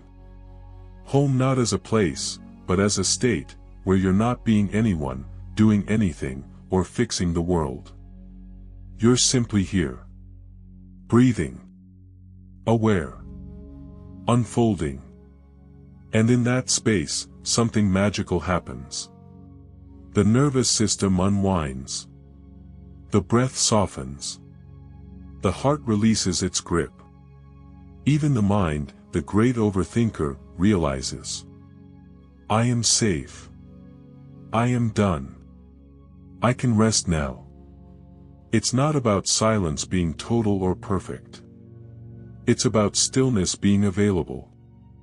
And it always is, beneath the surface, beneath the storm, beneath even your own thoughts. You don't create this stillness. You return to it. Like falling into water after swimming upstream all day. Let yourself fall. Silence as a teacher. The bell that never rings teaches us something that no sound can. It says, when you stop chasing noise, the truth emerges. This is why in many Zen temples, silence isn't just a background, it's the actual practice. Meals are eaten in silence. Chores are done in silence. The sound of sweeping, the sound of birds, even the sound of your own footsteps, these become louder than any conversation. In silence, nothing is added. And when nothing is added, you begin to see what was already there. The simplicity of breath. The warmth of the body. The quiet beating of the heart. The awareness that has always watched. This watching, this observer behind the thoughts, is not tired. It's not stressed. It's not caught up in plans or stories. It's just here. Still. Aware. And now, as you lie down, this part of you steps forward, not to do anything, but to be. The night as a return. Think of your day like a climb up a hill. Every moment adds weight, decisions, conversations, emotions, tasks. Some beautiful, some stressful, some neutral, but all of them add. And then comes night. Not as a punishment, but as the descent. The soft return. The letting go of everything you've carried.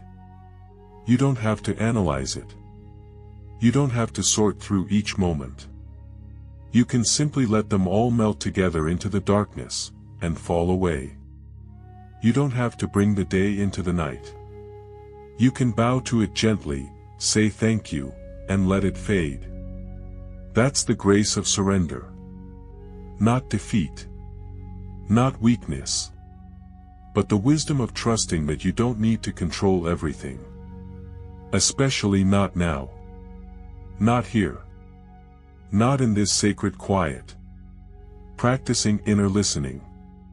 Let's try something simple now. Not a technique. Just a noticing. Bring your attention to your breath. Not the sound of it, just the feeling. Where do you feel it most? In your nose? Your chest? Your belly? Let that be your anchor.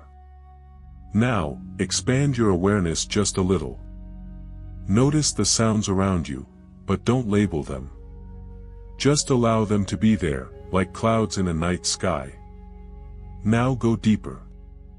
Feel what it's like to listen to your own body, not for pain or discomfort, but for presence. Can you feel the aliveness in your hands? The tingling in your feet?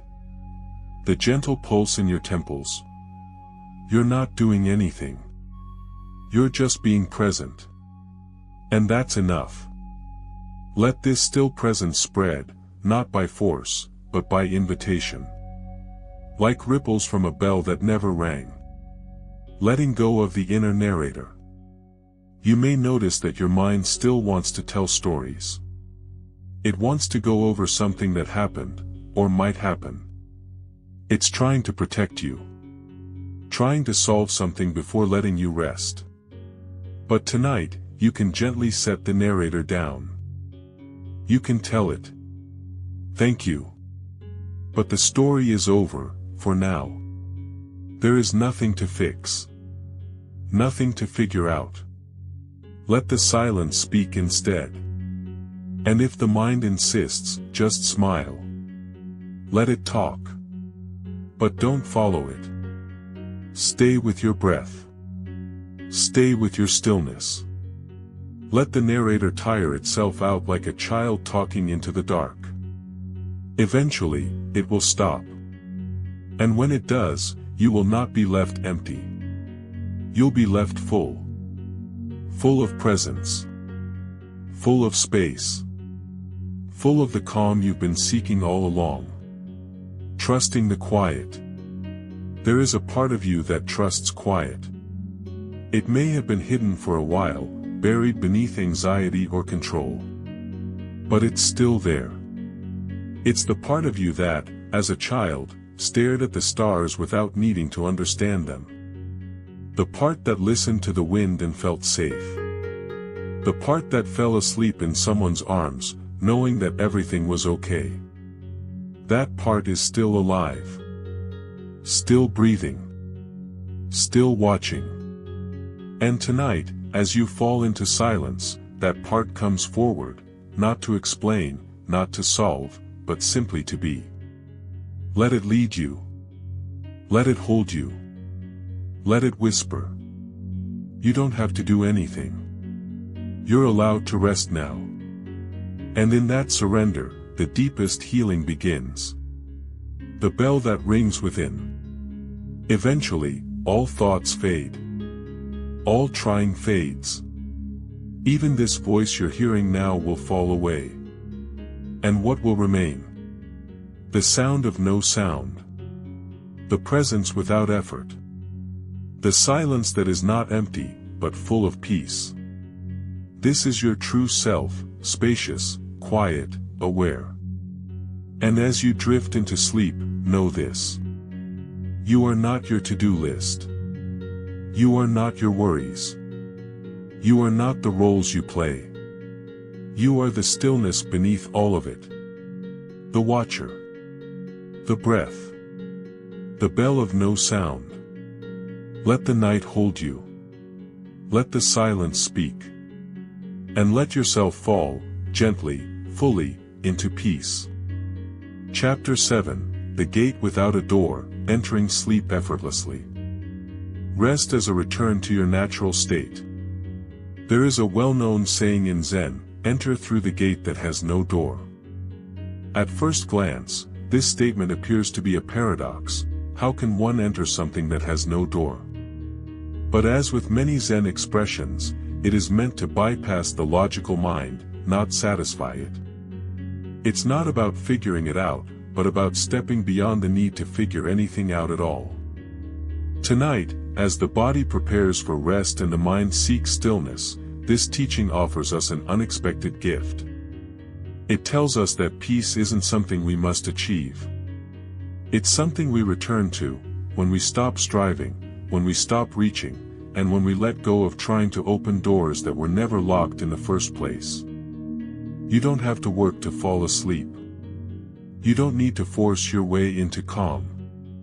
That only tightens the mind and agitates the nervous system. Rest comes naturally when resistance fades.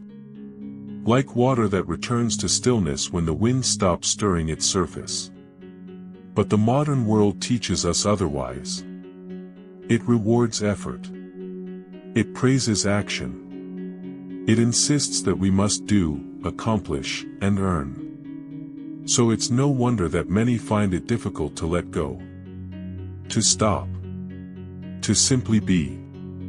Yet this is where Zen becomes not a philosophy, but a medicine. It reminds us that the deepest truths are not reached by climbing upward, but by sinking inward. When the day ends, and the lights dim, you come face to face with yourself, not the public self, not the one who performs, organizes, or plans, but the quiet witness underneath all roles. This moment is an invitation to return to that self. Not by analyzing, not by dissecting, but by resting in the simple awareness of being. There is no gate you must unlock. No door you must find. The entry is already open. You are already here. The sleep you're looking for doesn't need to be manufactured.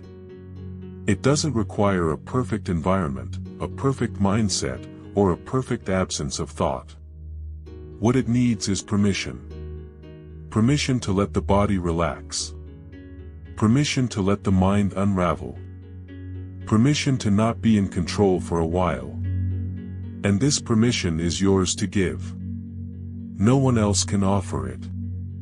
It's the moment you say, I don't need to push anymore. I don't need to be anyone right now. I can rest as I am. Imagine now you are standing at the edge of a quiet forest just after sunset. The light is soft, the air is cool, and everything feels still.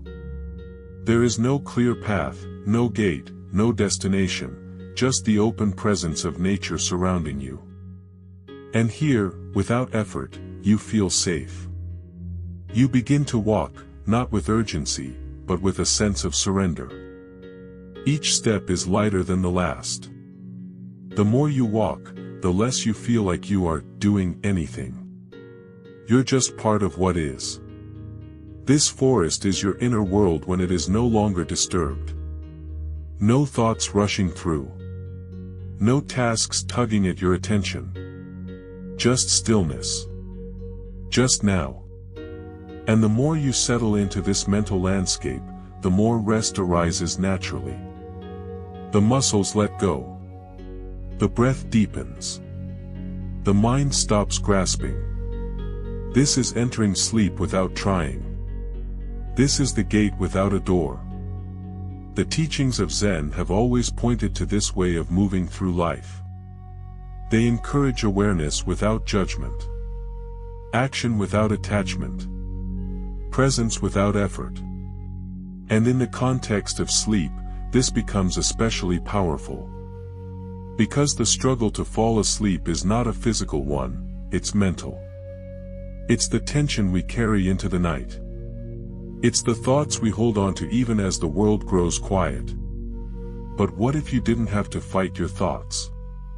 What if you didn't need to shut them off or replace them with positive affirmations? What if, instead, you allowed them to drift by, like clouds moving across a vast, open sky, without clinging to any of them. This is what Zen offers, not a technique to manipulate the mind, but a perspective that loosens its grip. It doesn't say, empty the mind, but rather, don't get entangled in it. And the more you practice this gentle detachment, the easier it becomes to enter rest.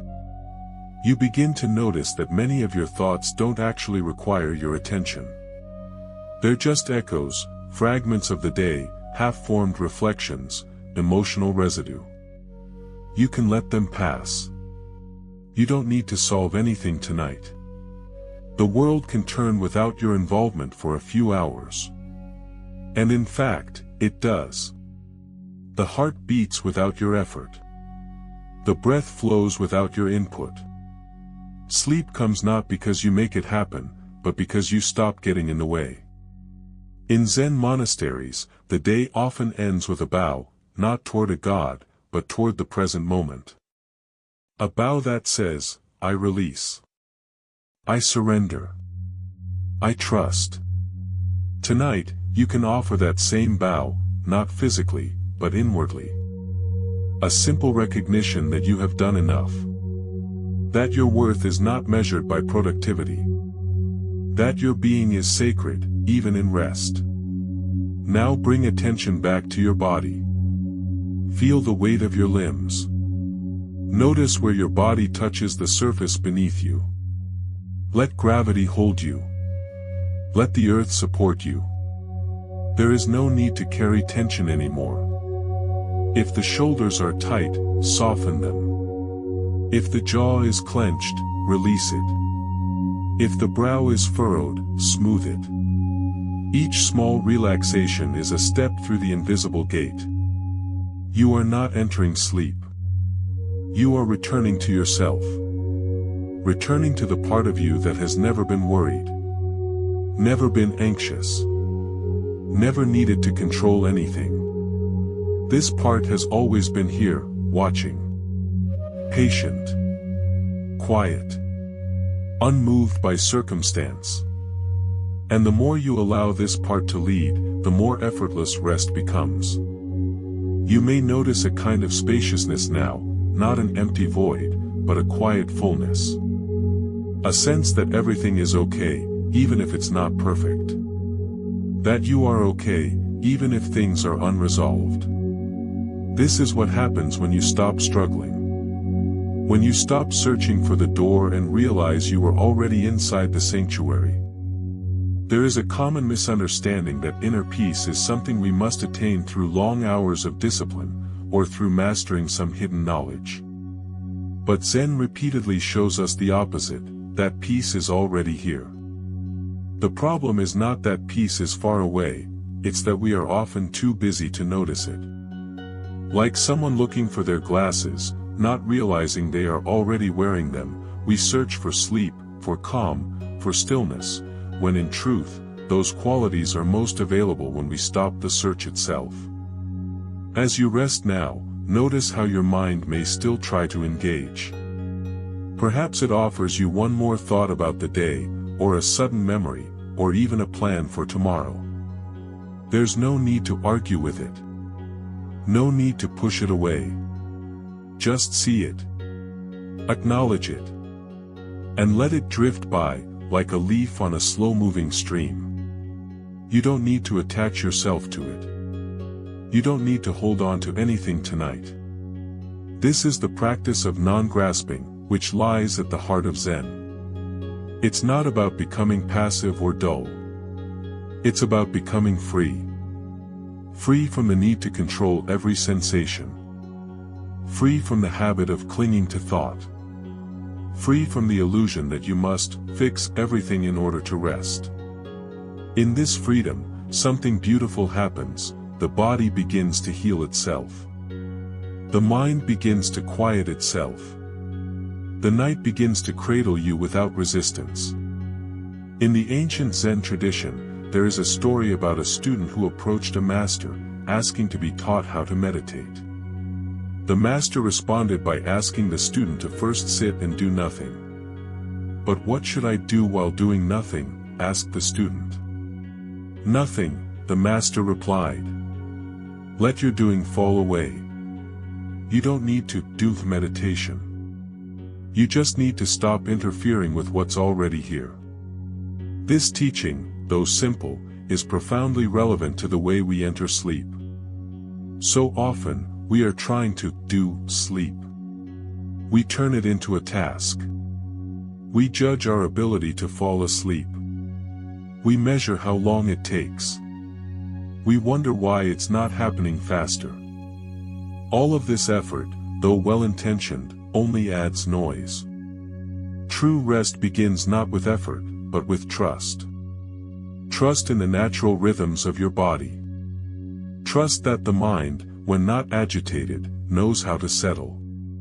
Trust that sleep is not an achievement, but a return. Just as water finds its level when not disturbed, your awareness finds stillness when not stirred by grasping. Let's return for a moment to the image of the gate without a door.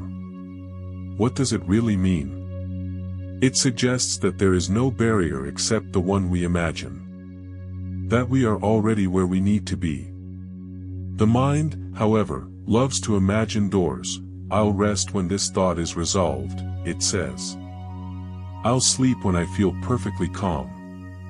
But Zen teaches us to step around that voice, not by silencing it, but by no longer believing it. Tonight, you can begin to see that voice not as your enemy, but simply as leftover momentum. It's the mind trying to stay active because that's what it's used to doing. And just like a spinning top eventually slows down, your mind will quiet when you stop pushing it. You don't need to battle your own thoughts. You can watch them, bow to them, and let them pass. You may begin to feel a subtle shift now, something loosening in the chest, something softening in the abdomen. These are signs that the nervous system is beginning to release its grip. That the body is entering a state of parasympathetic rest. That the gate is being walked through, not with force, but with permission. There is a reason that many Zen temples end the day with the sound of a bell. The bell is not loud. It is not sharp. It is deep, round, and soft. It echoes, then fades, leaving a quiet in its place that feels more vast than before. That bell is a symbol of transition, from doing to being, from movement to stillness, from day into night. You too have a bell within you. Perhaps it is your breath. Perhaps it is the rhythm of your heart. Perhaps it is the very silence that surrounds this moment. Let that bell ring gently now. And let it carry you deeper into rest. If thoughts return, that's okay. You are not failing. You are not broken. You are simply human. And the human mind, like the wind, moves. Let it move. Let it return. Let it settle again. There is no rush. No deadline. You are safe. You are held. You are here. Sleep is not a separate world you must enter. It is a continuation of this world, with softer lighting. With less commentary. With more surrender. It is not an escape, it is a return to your own rhythm. To your breath. To your unhurried self. And the more you allow this rhythm to guide you, the deeper you will fall, not just into sleep, but into peace. Tonight, nothing is required of you. You do not need to solve, achieve, or understand. You are free to simply exist. To be the one who breathes, the one who listens, the one who rests. And that is enough. Let this be your mantra if you need one. There is no door to open. I am already inside. Repeat it softly if the mind wanders. Let it anchor you back into stillness. Let it be the bell that calls you home. The gate is open. The path is quiet. The moment is now. Allow sleep to arrive, not as a reward, not as an accomplishment, but as the most natural thing in the world. You are not alone. You are not broken. You are not late. You are simply resting beneath the stars, in the presence of your own being. Welcome home. Chapter 8, The Mirror of Still Water, Seeing Without Judgment. There is a moment, just before the mind falls into sleep, when everything becomes quiet. The body is still. The thoughts slow down. And in that pause, there is a peculiar clarity, as if the world has ceased to spin, and you are simply floating, untethered by noise or expectation. This moment is rare not because it is difficult to find, but because we often overlook it. We are so conditioned to chase, to fix, to evaluate, that stillness feels like something is missing. But it is in this stillness that truth appears most clearly. Zen speaks of the mind as a mirror. Not a mirror that holds an opinion or analysis, but one that reflects things exactly as they are, without preference, without commentary. Just as still water reflects the sky without altering its shape, a quiet mind reveals reality without distortion. Tonight, as you prepare to rest, this is the practice, becoming the still water. Not by forcing yourself to stop thinking, but by learning to see thoughts as they are, passing ripples that do not disturb the depth beneath. You may have heard of the Zen saying, "The water is clear right down to the bottom. Fish swim slowly." This is not just a poetic image, it is a state of being. When the surface of your awareness is not agitated by judgment, worry, or resistance, life becomes clear. Even the presence of a thought does not cloud the mirror. What clouds the mirror is the impulse to label it, "This is a bad thought. This shouldn't be here. Why am I thinking this now?" What if, tonight, you made no such judgments? What if, instead, you allowed each thought to appear like a cloud drifting across the open sky, neither good nor bad, just present? What if you became the sky itself, vast and undisturbed, containing everything but attached to nothing? Many people struggle to sleep not because they are physically restless, but because they are mentally grasping. They try to manage every worry, analyze every situation, or suppress every uncomfortable feeling. This mental grasping is like stirring the surface of the lake with a stick, it only makes the water murkier. But if you stop stirring, if you let go of the urge to control or resolve, the water will settle on its own. You don't need to fix the lake. You simply need to stop agitating it. There is a story in the Zen tradition about a student who asked the master, "How can I attain peace?" The master replied, "You cannot attain peace. You can only stop disturbing it." This answer, though simple, reveals something profound. Peace is not something you create, it is something you uncover. It's already here, underneath the layers of resistance. It waits, patiently, beneath the noise. So tonight, as you listen, as your breath slows, let yourself imagine your awareness as a pool of still water. Each thought that arises is just a ripple, temporary, harmless. You do not need to chase it. You do not need to stop it. You only need to watch. This watching is not passive. It is full of presence. It's not about detachment, but about freedom. When you watch without judgment, something beautiful happens, the thought dissolves. It loses its grip. It becomes what it always was, just a flicker, not a fact. A momentary flash, not a command. This is the beginning of deep inner rest, not just sleep, but mental quietude. The kind of rest that doesn't depend on external conditions. You can be lying in a quiet room or in the middle of chaos, and still find peace, because the lake of your mind is within you, not around you. Take this moment to observe what is present now. A sensation in your body. A thought about today. A memory from years ago. Whatever arises, notice it gently. Don't push it away. But don't feed it either. Just say, "Ah, here you are," and let it float by. No judgment. No resistance. Just awareness. You might begin to feel a softening now, a loosening of the grip you didn't know you had. In the shoulders. In the chest. In the forehead. These places often hold the tension of trying to control life. But as you release the need to judge or direct each moment, these areas begin to unwind. The body, recognizing it is safe, begins to surrender. And as the body lets go, the mind follows. Or perhaps it's the other way around.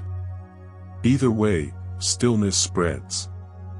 Sometimes, people ask, "But what if my thoughts are negative?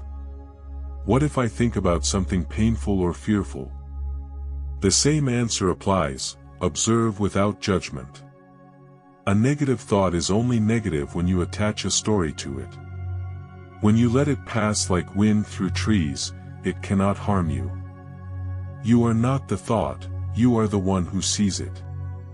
And this seer is vast, untouched, like the calm lake reflecting the storm above but never being stirred by it.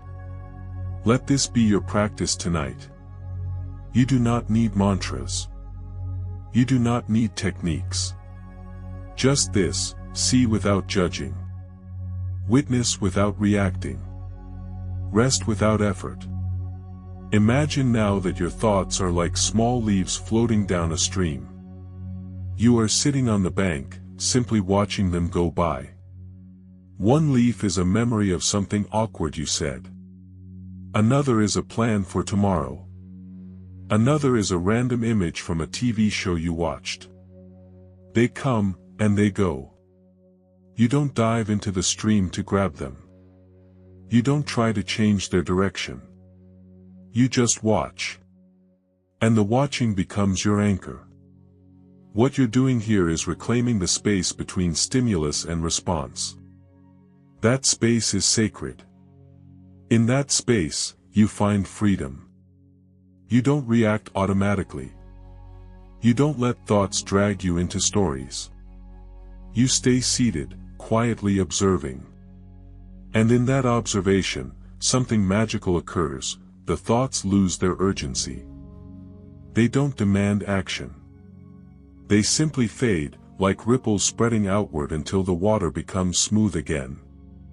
The mistake we often make is believing that inner stillness requires a perfect environment.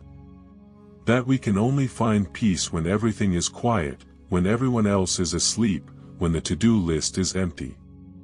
But Zen teaches us that peace is not the absence of noise, it's the absence of struggle. You can hear a siren in the distance and still be deeply calm inside.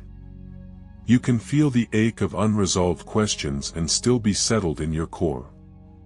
Peace is not the result of control, it is the result of surrender. But surrender here does not mean giving up. It means letting be. Letting things be as they are, without resistance. It's like holding a glass of muddy water. If you keep shaking it, the water stays murky. But if you set it down, slowly the sediment settles, and clarity returns. The same happens with your mind. If you stop shaking it with judgment, with worry, with planning, it clears. And when it clears, what appears is not emptiness, but awareness. Awareness is not something you create, it is something you notice. It's always been there, like the space between your thoughts. Like the quiet between words. Like the stillness beneath a moving ocean. All you have to do is stop stirring the waves. One way to connect with this awareness is through the breath. Not by controlling the breath, not by changing it, but by noticing it. Right now, as you lie here, your body is breathing itself. No effort required. Inhale. Exhale. A rhythm that carries you toward rest. Allow yourself to notice it, not to manipulate it, but to feel it. The rise. The fall. The coolness of the air entering. The warmth as it leaves. This simple noticing keeps you rooted in the present. You'll find, the more you rest in this awareness, the less you care about the content of your thoughts. It doesn't matter if the thought is useful or useless, happy or sad. They're all just clouds drifting across the sky. You are not the cloud. You are the sky.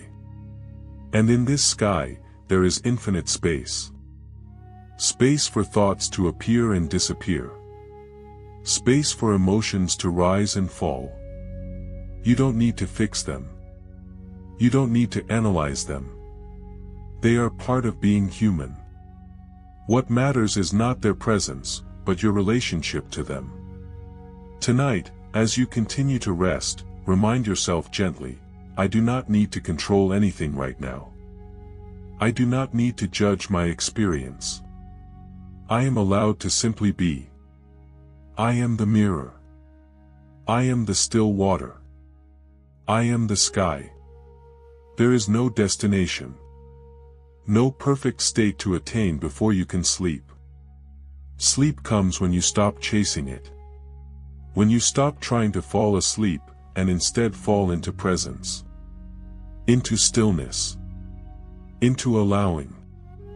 Think of an old Zen master sitting by a quiet pond. He does not try to make the pond more beautiful. He does not add stones or plants or decorations. He simply sits. And in his sitting, the pond reflects the sky. That's all it needs to do. You are that master tonight. Sitting within yourself.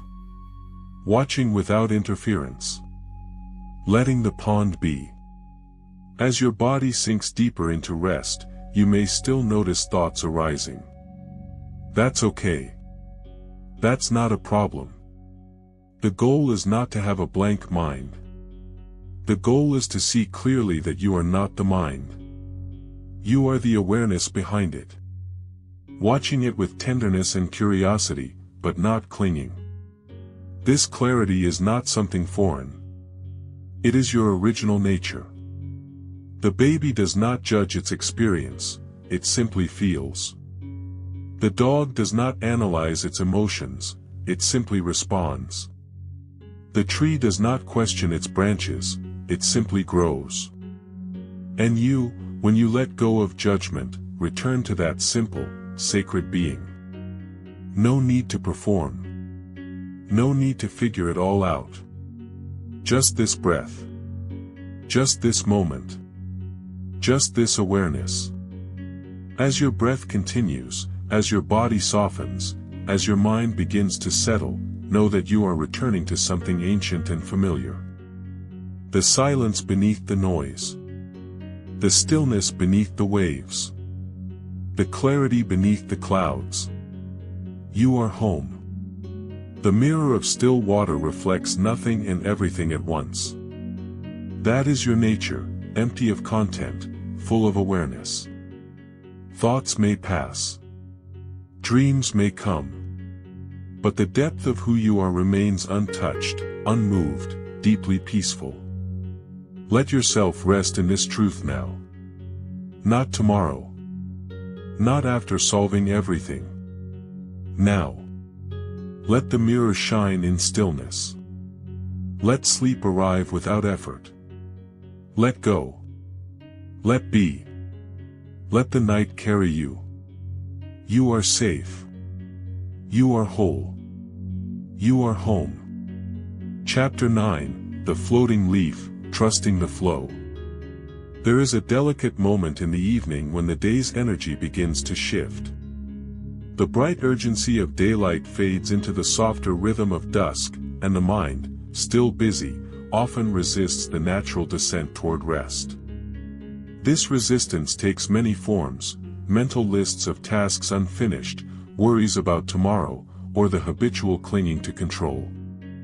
Yet the truth is, just as a leaf released into a gentle stream surrenders to the water's current, so too can we surrender to the flow of the night, allowing ourselves to be carried naturally toward deep, restorative sleep. Imagine the leaf for a moment. It does not fight the water. It does not try to dictate where the stream should take it. It simply floats.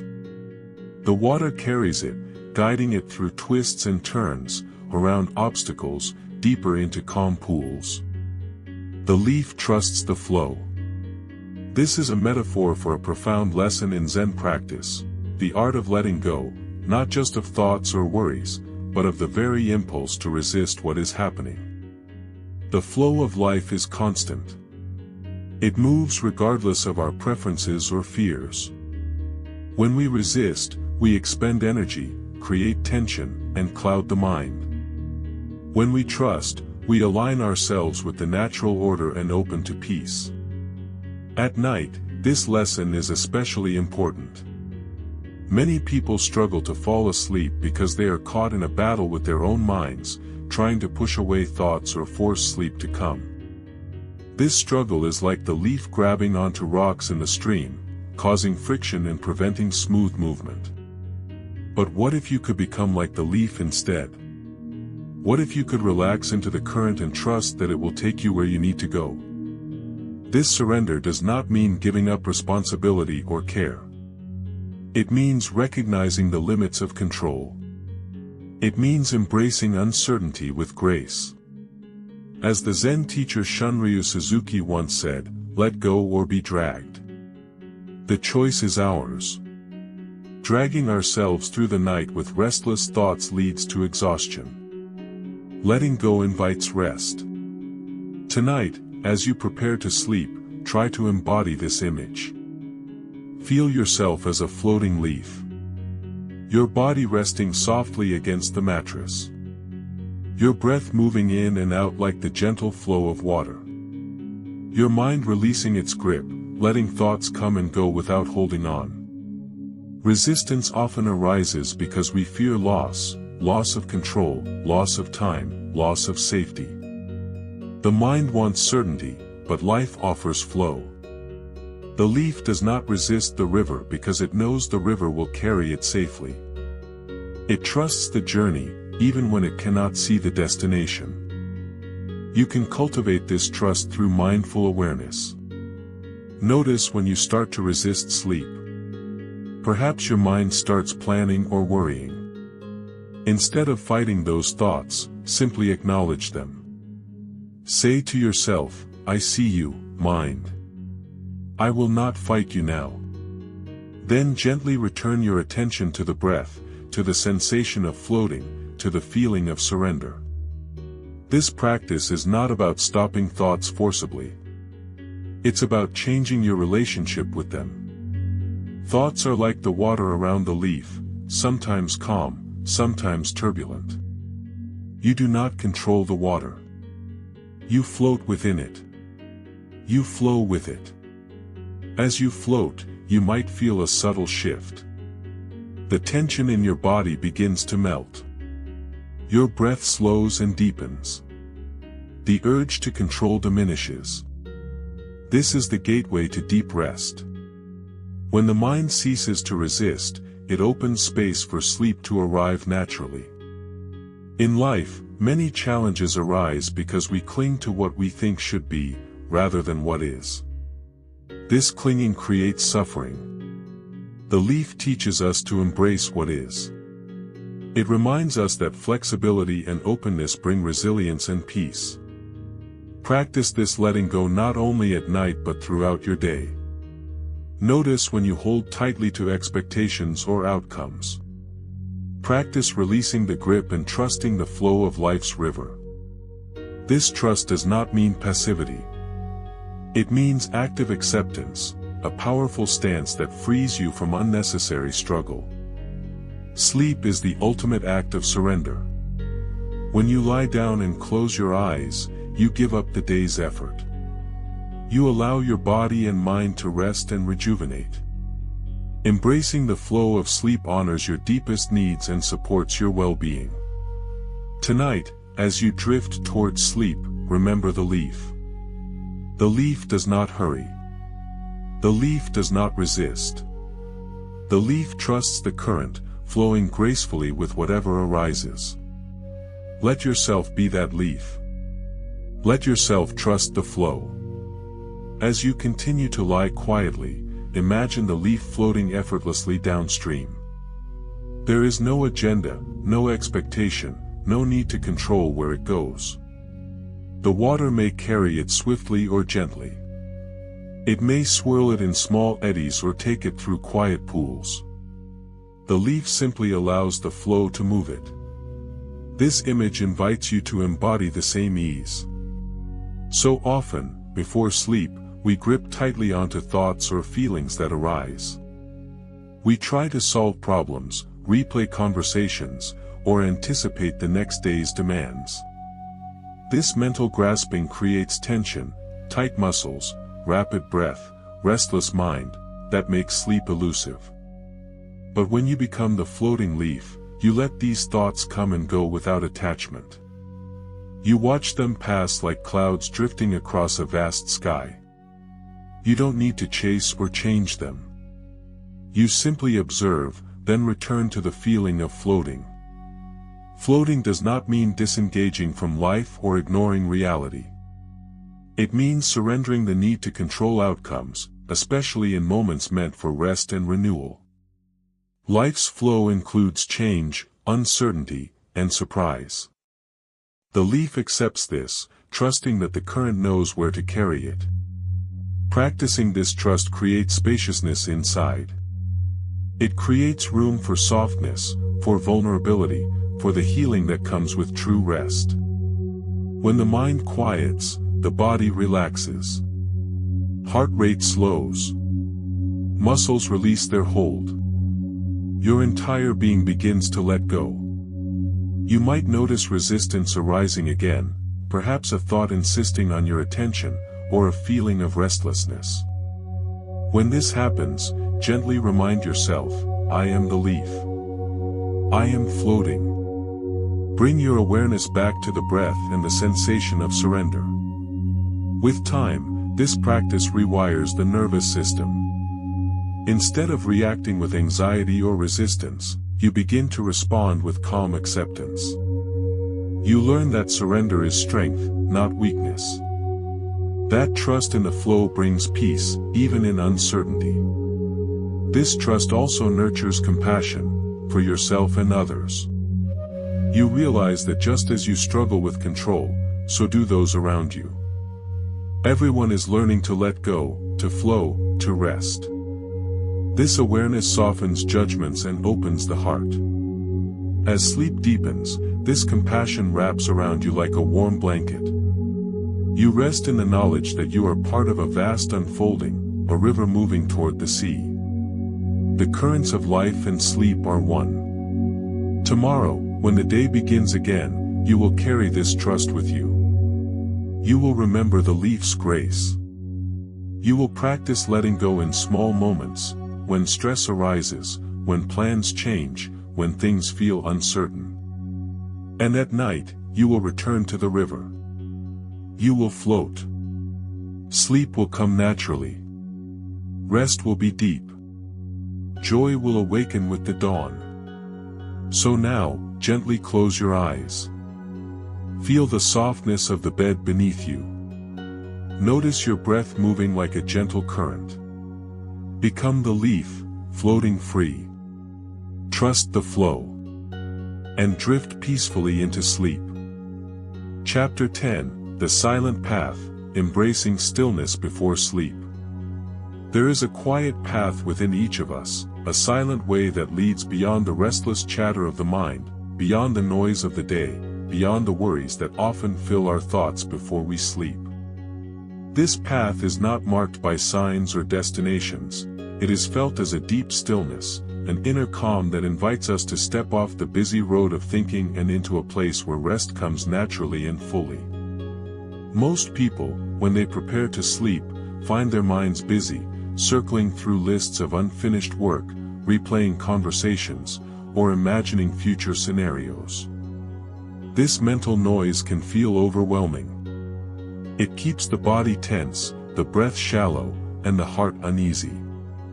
The silent path is a way to gently shift attention away from this noise and into stillness, a place where sleep can arise without effort. Imagine walking along a forest trail at dusk.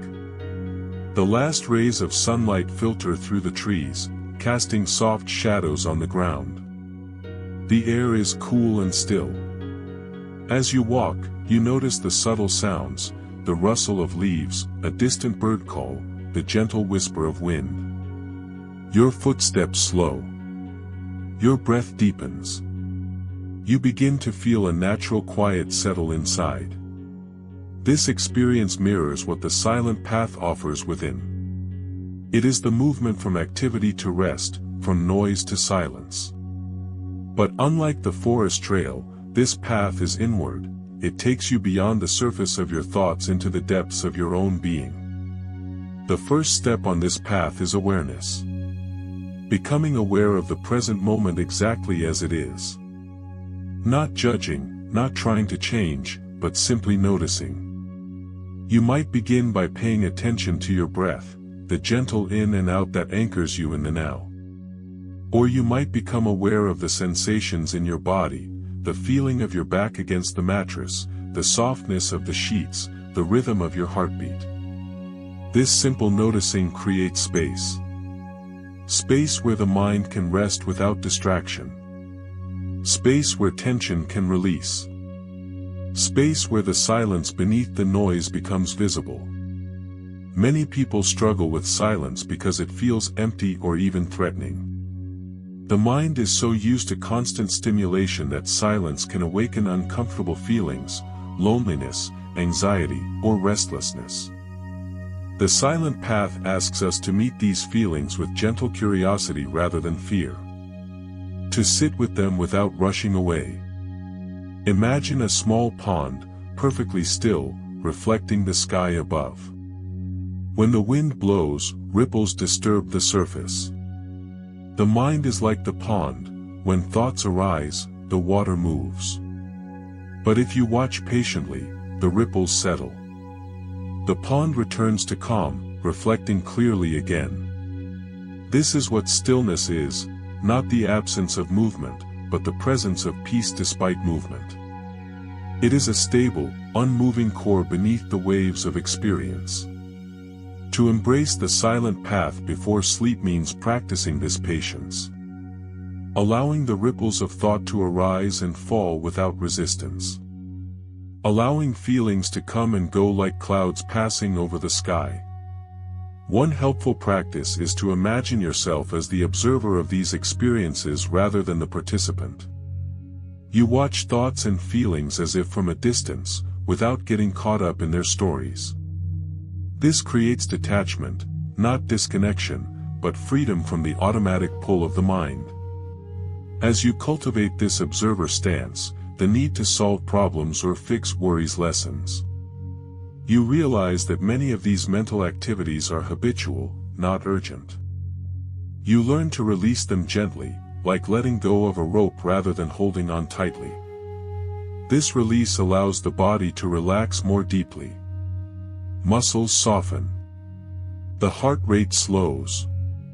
The breath becomes fuller and easier. These physical changes signal to the nervous system that it is safe to rest. Rest here is not passive. It is an active choice to let go, to surrender to the moment, to accept what is without resistance. Over time, this practice of embracing stillness before sleep builds resilience. It trains the mind and body to find calm quickly, even in the midst of stress or uncertainty. It prepares the ground for deep, restorative sleep and a peaceful awakening.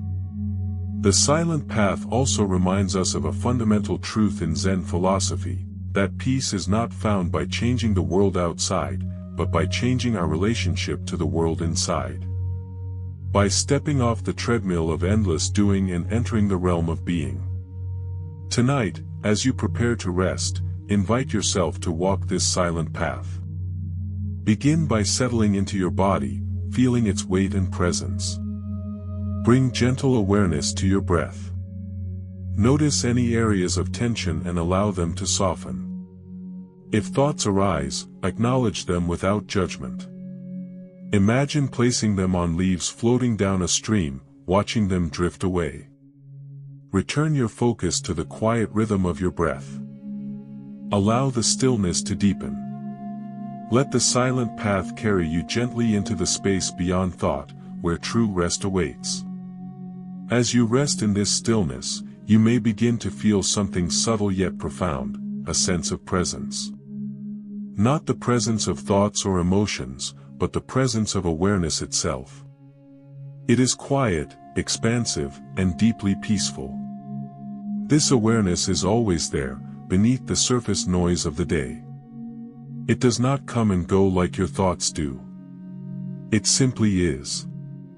And when you touch it, even briefly, you remember what it feels like to be truly at home in yourself. This is the core of the silent path.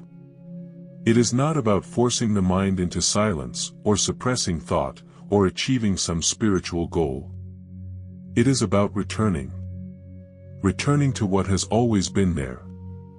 Returning to the awareness that observes without grasping, that listens without reacting, that holds space for every experience without being consumed by it. The more you return to this space, the more it becomes familiar. At first, the mind may resist. It will try to pull you back into problem solving, into narrative, into the habitual patterns of thinking. But with gentle persistence, you can keep choosing to come back to stillness. To the breath. To the body. To the now.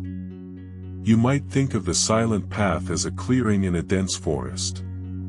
The world of thought is like tangled underbrush, thick and noisy.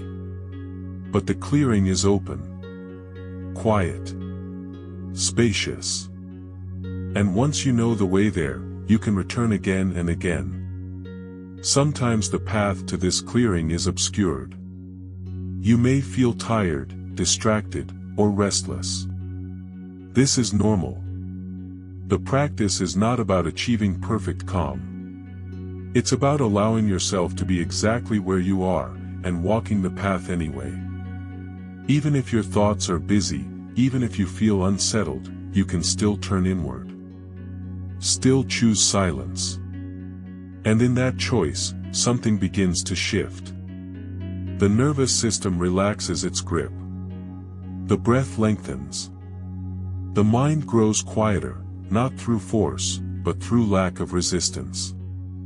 Sleep approaches gently, like mist rolling in across the land. You do not chase it.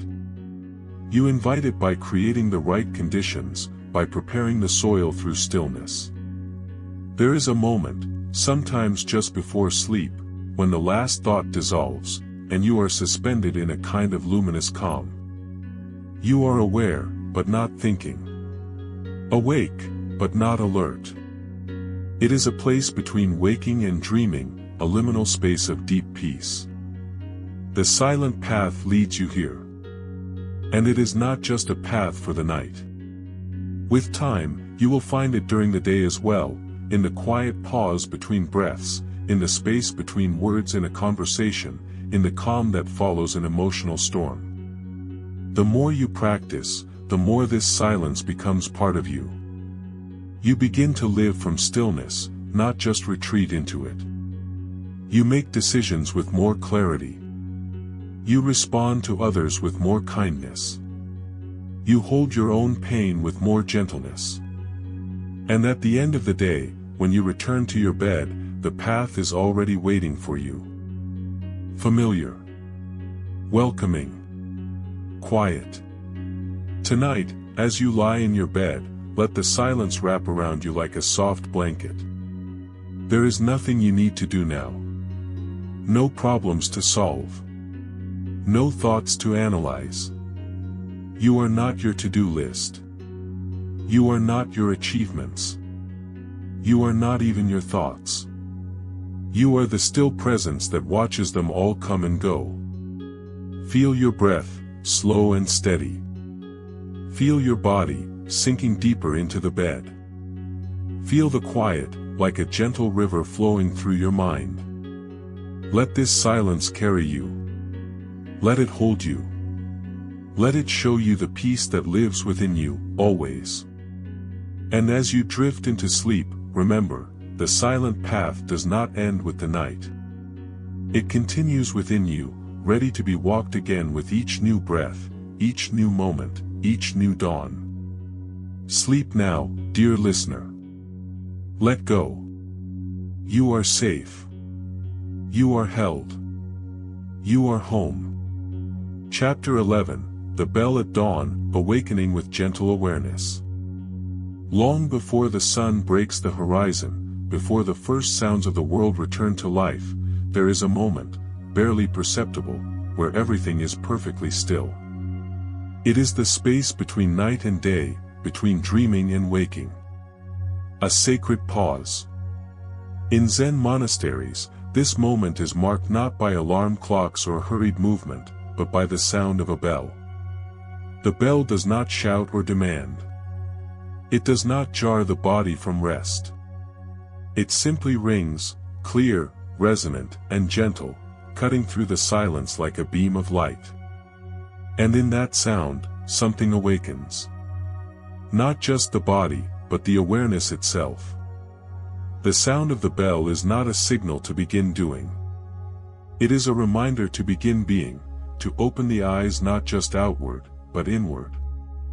This chapter is about awakening, not just physically, but spiritually, mentally, and emotionally. It's about cultivating a new kind of relationship with the moment you rise. Most people wake with urgency. Alarms blare. Notifications ping. The mind instantly floods with tasks, obligations, and unfinished thoughts from the day before. The transition from sleep to wakefulness becomes abrupt, even violent. But there is another way. Waking up can be sacred. It can be a ritual of returning to awareness with gentleness, curiosity, and care. Like the bell at dawn, it can remind you that life is not something to race through, but something to meet with presence, breath by breath. Imagine now that you are lying peacefully in bed. You have slept deeply. Your body is rested. Your breath is soft and even. In this early silence, before your eyes open, you hear the bell, not an actual one perhaps, but a bell of awareness inside you. A clear knowing, you are waking. Not just the body, but the consciousness itself. This moment is pure.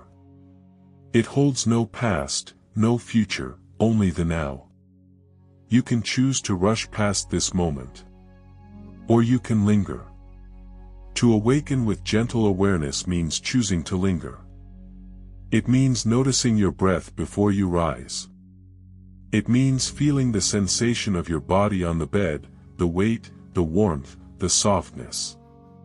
It means noticing the light behind your closed eyelids, the faint sounds from the world outside, perhaps birdsong, distant traffic, the rustle of leaves. Each of these sensations is a doorway into presence. The bell at dawn does not compel you to jump up and start producing. It invites you to arrive. Fully. Consciously. Kindly. In Zen tradition, monks often begin their day with a bow, to the day itself, to the cushion, to the present moment. This bow is not a religious gesture, but a profound act of humility and reverence. It says, I am here. I am awake. I will meet this day with attention. You don't need to live in a monastery to practice this. Your version might be placing a hand on your heart before opening your eyes. Or taking 3 conscious breaths before reaching for your phone. Or simply saying to yourself, I am awake. I am grateful. I am here. These simple acts change everything.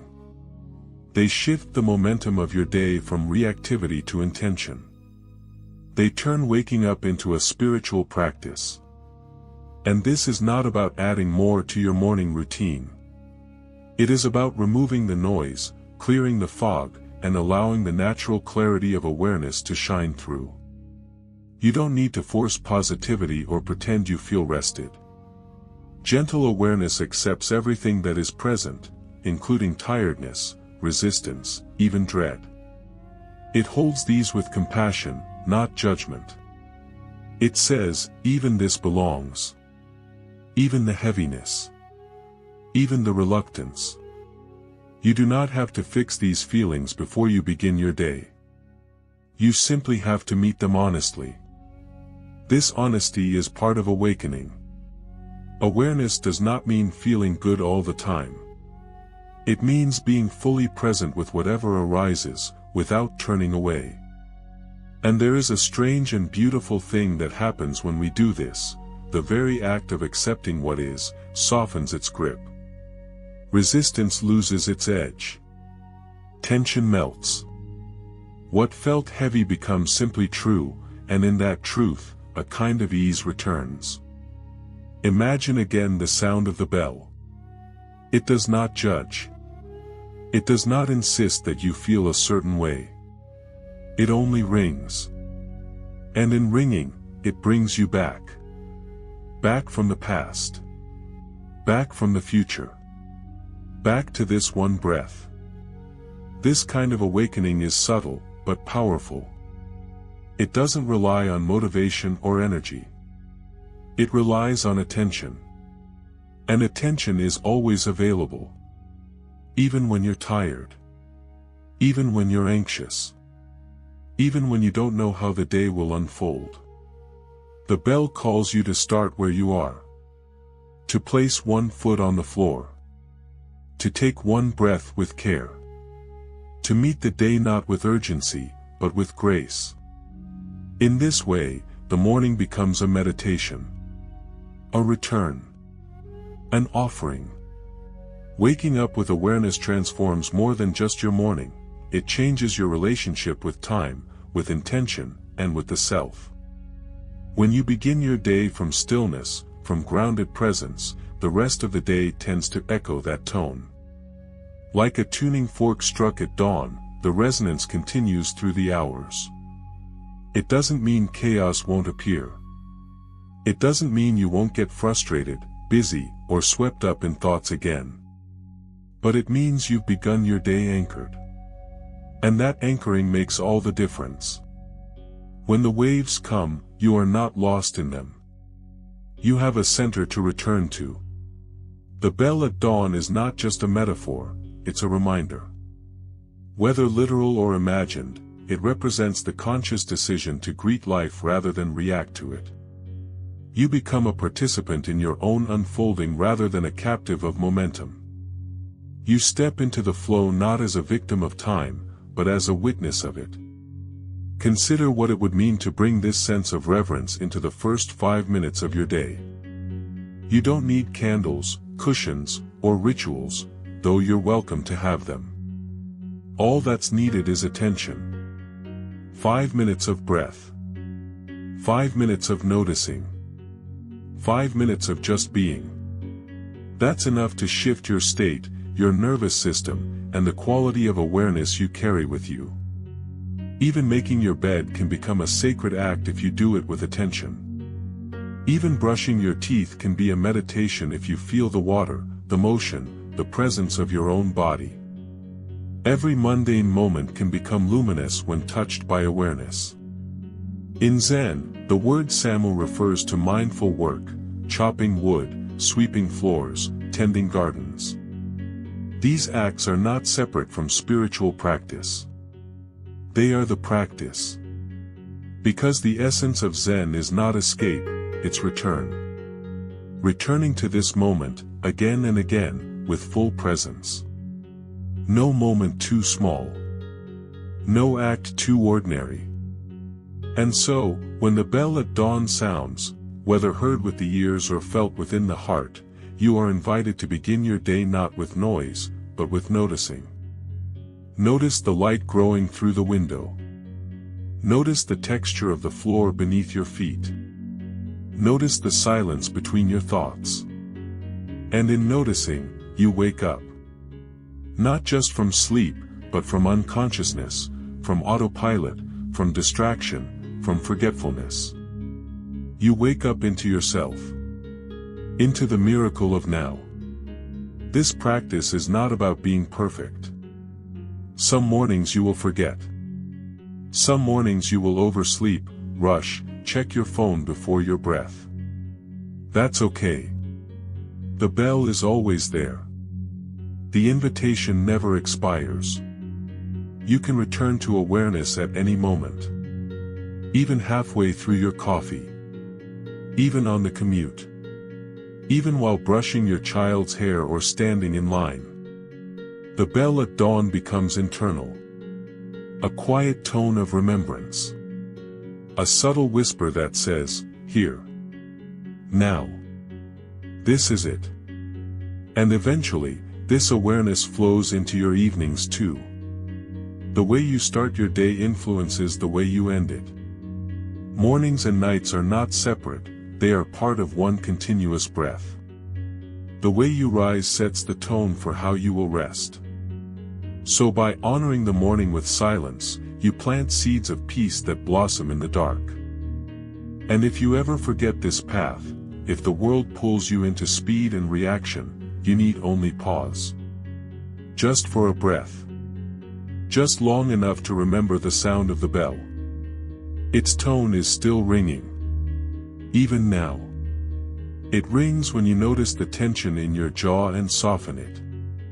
It rings when you pause before answering a message. It rings when you smile at a stranger, or take a deep breath before your next task. It rings when you choose presence over performance, stillness over stimulation. And it rings again when you return to your bed at night, resting your head with the quiet knowledge that you lived this day, not in a blur, but with intention. Tomorrow, the bell will ring again. And you will rise, not just into a new day, but into the endless possibility of awareness itself. Let the sound echo within you. Let the stillness walk beside you. Let your morning begin not with urgency, but with presence. And may every day, no matter how ordinary, become a sacred unfolding. Chapter 12, The Still Pond, Reflections Before Sleep.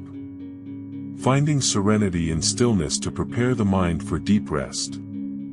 As the day comes to a close, the world begins to soften. The light shifts, the sounds fade, and the rhythm of activity slows. There is a natural invitation embedded in this time of transition, an invitation to pause, to reflect, and to gently release the weight of the day. But in our modern lives, this quiet invitation is often drowned out by screens, distractions, and the momentum of thought. We go from one activity to the next, even in the final hours before sleep, our minds still racing, still planning, still processing. We lie down in bed, but we do not truly arrive. Our bodies are still, but our minds ripple like a disturbed pond, never quite settling enough for rest to truly take hold. In Zen, there is a metaphor that speaks to this exact condition: the mind is like a pond. When disturbed by wind, rain, or a tossed stone, its surface becomes chaotic, filled with ripples and waves. But when calm returns, when the winds die down and nothing is stirred, the pond becomes still. And in that stillness, it becomes a mirror. It reflects the moon, the trees, the stars, everything as it truly is. This chapter is an invitation to become like the still pond. To allow the surface of your mind to settle, so that clarity, rest, and truth can return. It is not about controlling your thoughts or forcing yourself to relax. It is about allowing. About creating the inner conditions in which stillness can arise naturally. And this begins not in bed, but in the moments leading up to rest. How you prepare for sleep matters. Just as you might straighten the sheets or dim the lights in your room, your inner world also requires tending. You must smooth the mind, dim the inner noise, create a sacred atmosphere in your own awareness. Imagine you are standing at the edge of a perfectly still pond. The water is clear, untouched, reflecting the twilight sky. There is no rush here. No noise. Only the sound of distant crickets, the gentle stir of evening wind. This is the atmosphere we seek within. A place where nothing needs to be done, nothing needs to be changed. Just stillness. Just being. This stillness begins with noticing. Notice the sensations in your body. The places of tension, the areas of softness. Notice the breath as it moves in and out, cool air entering, warm air leaving. Notice the thoughts still moving through your mind, lists, memories, worries, plans. You do not need to push them away. You simply watch them. You watch them the way you might watch leaves floating across the surface of a pond, passing, drifting, dissolving. There is no need to follow them. There is no need to resist them. You are simply the pond. And everything else is just a ripple. A passing movement. Temporary. Transparent. As you lie in bed, allow your mind to rest in this image. Each breath, a ripple settling. Each moment of silence, a return to clarity. You may begin to notice the space between thoughts, the quiet gaps where nothing is happening. These are not empty. They are full of peace. Full of presence. Full of healing. This space is what the Zen masters point to when they speak of true rest. Not just sleep, but the deeper stillness that restores the soul. In this space, there is no striving. No role to play. No problem to solve. Just the quiet truth of being. And the more you rest in it, the more you see that this stillness is always available. It's not something you have to create. It's something you return to. Like the pond returning to stillness after the storm. It was always there, beneath the movement, beneath the noise. But to access it, you must be willing to slow down. To stop the endless doing. To allow the world to be what it is, and the day to be complete. There is a phrase often spoken in monasteries as night falls, now the day is done. These words are not just a signal to rest, they are a blessing. A permission. A surrender. They mean, you have done what you could. You have said what you needed to say. You have made mistakes, and you have made beauty. You are human. And now, it is time to let go. Let go of the need to fix. Let go of the stories you carry. Let go of who you think you need to be. Let the still pond reflect the quiet light of your truest self, undefended, unhurried, unburdened. There is a quiet wisdom that comes only in these moments of surrender. A wisdom not born from intellect or analysis, but from silence. From the space between thoughts. From the gentle act of being without doing. As the body rests, the spirit breathes deeper. And in that breath, we touch something ancient. Something sacred. This sacred stillness is not reserved for monks or mystics. It is not something you earn through discipline or years of practice. It is your birthright. It lives inside you, even now. All that is required is willingness, the willingness to be quiet, the willingness to feel, the willingness to let go. You may begin to notice that your breath, once shallow and anxious, has deepened. That your muscles, once tight with the residue of the day, have begun to loosen. That your heart, once filled with urgency or distraction, is now calm. This is not magic. This is presence. This is the natural rhythm of the body when allowed to be at peace. And in this space, reflection may gently arise, not as an effort, not as an inner lecture, but as a simple witnessing. You might remember something beautiful that happened today, a kind word, a shared laugh, a moment of gratitude. Let that memory float to the surface. Let it ripple gently across your awareness. No need to hold it. Just observe it. Let it shine and dissolve, like moonlight on water. Or perhaps a painful moment arises, a mistake, a regret, a moment of tension. Do not push it away. Do not cling to it either. Just see it. See it with the eyes of compassion, with the heart of stillness. You are not here to judge, only to hold space.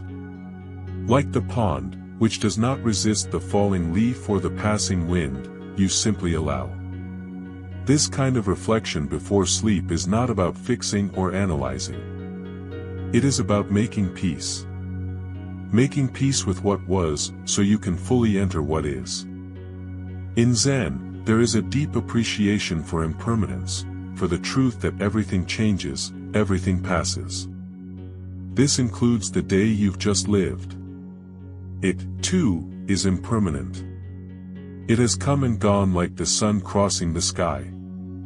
And now, it bows to the night. Let it bow. Let it go. Say to yourself, gently, this day is over. And then, let it be. Let the thoughts grow soft. Let the body grow heavy. Let the mind dissolve like mist in the moonlight. Even the idea of sleep, let that go too. You are not trying to sleep. You are not trying to achieve anything. You are simply resting. Being. Floating in the quiet waters of the present moment. You may notice that your breath is now like a slow tide, rising and falling without effort. You may hear the quiet symphony of nighttime sounds, distant traffic, the rustle of trees, the subtle hum of your surroundings. These sounds are not distractions. They are part of the silence. Part of the world as it is. Let them wash through you. Let them carry you deeper into rest. In some Zen temples, a bell is rung before bedtime. One slow, deep tone that echoes into the night. It is not a signal to sleep. It is a call to awareness. A reminder that even in rest, you can be present. You can be awake to the beauty of stillness. Tonight, let that bell ring within you.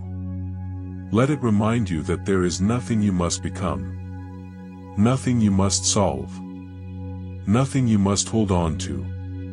You are enough. You are here. And the still pond of your mind reflects the stars. Feel your body supported by the bed beneath you, solid, safe, grounded. Feel your breath cradling you, gentle, rhythmic, alive.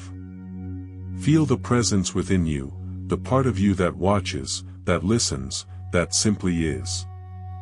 This presence is your home.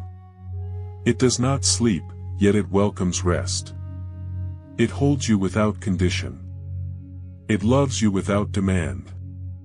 And in its embrace, you begin to dissolve. The day melts away. The stories fall silent. The pond becomes still. And you, too, begin to float, not away, but into something deeper. Into a sleep that is not escape, but return. Return to peace. Return to the rhythm of life. Return to the simple truth that in this moment, you are held. By the earth. By your breath. By the great silence that surrounds and fills all things. There is nowhere to go. Nothing to do. Only this. Only now. Let yourself rest. Let yourself dream. Let yourself become the still pond, beneath a moon that does not ask anything of you except that you be. Chapter 13, The Floating Leaf, Trusting the Flow. A story about surrendering to life's current and allowing rest to carry you. As the final chapter of night begins to unfold and the world outside your window softens into shadows and silence, your body knows that it's time to release. The demands of the day have faded. The noise has quieted. The inner tides, once stirred by thought and movement, now begin to recede. Yet even in these tranquil hours, there's a part of the mind that resists stillness. It clings to control, to structure, to understanding. It wants to know what's next. It wants to make sense of everything before surrendering to sleep. But rest is not something you can grasp, it's something you enter. And to enter rest, you must let go. In this chapter, we journey into the heart of surrender through one of Zen's quiet metaphors, a single leaf, floating on a river. No engine, no effort, no resistance. Only trust. Only flow. There was once a young monk in a remote Zen monastery, nestled in the folds of a valley surrounded by thick forest and winding rivers. This monk had a mind full of questions. Every day, he would approach his teacher with new inquiries. How do I find peace? How do I eliminate all thought? How can I know if I'm making progress? The teacher, an old master with eyes like clear water, would always answer with stories instead of instructions. One evening, as dusk painted the sky in shades of lavender and gold, the young monk approached again, this time visibly weary. "Master," he said, "no matter how much I meditate, no matter how much I try to quiet my thoughts, I feel like I'm failing. It's as if the harder I try, the farther peace moves away."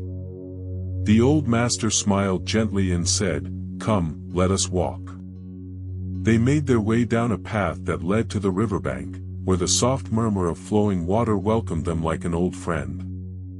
The master picked up a dry leaf and handed it to the student. "Place this leaf on the surface of the river," he said. The student obeyed, placing the leaf on the water's surface. It wobbled for a moment and then began to drift, slowly, effortlessly, carried by the current. "Watch closely," the master said. "This leaf does not row. It does not fight the river. It does not ask where it's going. It simply rides the flow. It trusts the water. You, too, must learn to float." The student stood silently, watching the leaf disappear into the distance. That night, he did not meditate with effort. He did not try to still his thoughts. Instead, he imagined himself as the leaf, surrendered, unhurried, held by something greater. And for the first time in many weeks, he slept without dreams, without tension, without resistance. This story is not about giving up. It's about giving in, to the natural rhythm of life, to the flow of breath, to the quiet truth that everything moves, everything changes, everything carries you somewhere. Surrender is not weakness. In Zen, surrender is wisdom. It is the understanding that the river of life already knows the way. Your task is not to control it, but to listen, to feel, to allow. Tonight, as you prepare for rest, let yourself become that leaf. Feel your body as if it were floating, not heavy with effort, but light with release. Feel the breath carrying you, not with force, but with rhythm, like the slow pulse of a river's current. You do not need to understand where your thoughts go. You do not need to stop them. You only need to watch them float past, like leaves on water, brief visitors, not burdens. In this state of floating awareness, your mind begins to soften. Your muscles uncoil. Your heart stops bracing. And without even trying, you begin to drift, not away from yourself, but into yourself. Into the space where nothing must be done. Where being is enough. There are many currents in the river of your life: joy, sorrow, confusion, beauty. Each one has brought you here. And now, the current is stillness. It invites you to rest in trust. To allow the night to hold you. You don't have to make peace happen. Peace happens when you stop resisting the moment. Like the leaf on the river, your body already knows what to do. It knows how to heal, how to release, how to return to balance, if only you allow it. In this stillness, you might feel emotions rise, memories, longings, questions. You do not need to fix them. You only need to observe. This is the heart of Zen, not control, but awareness. Not answers, but attention. And slowly, with each breath, your inner river becomes clearer. Still. Reflective. Ready to carry you into the deep waters of rest. There is something profound that happens when we stop trying to steer the river of our experience.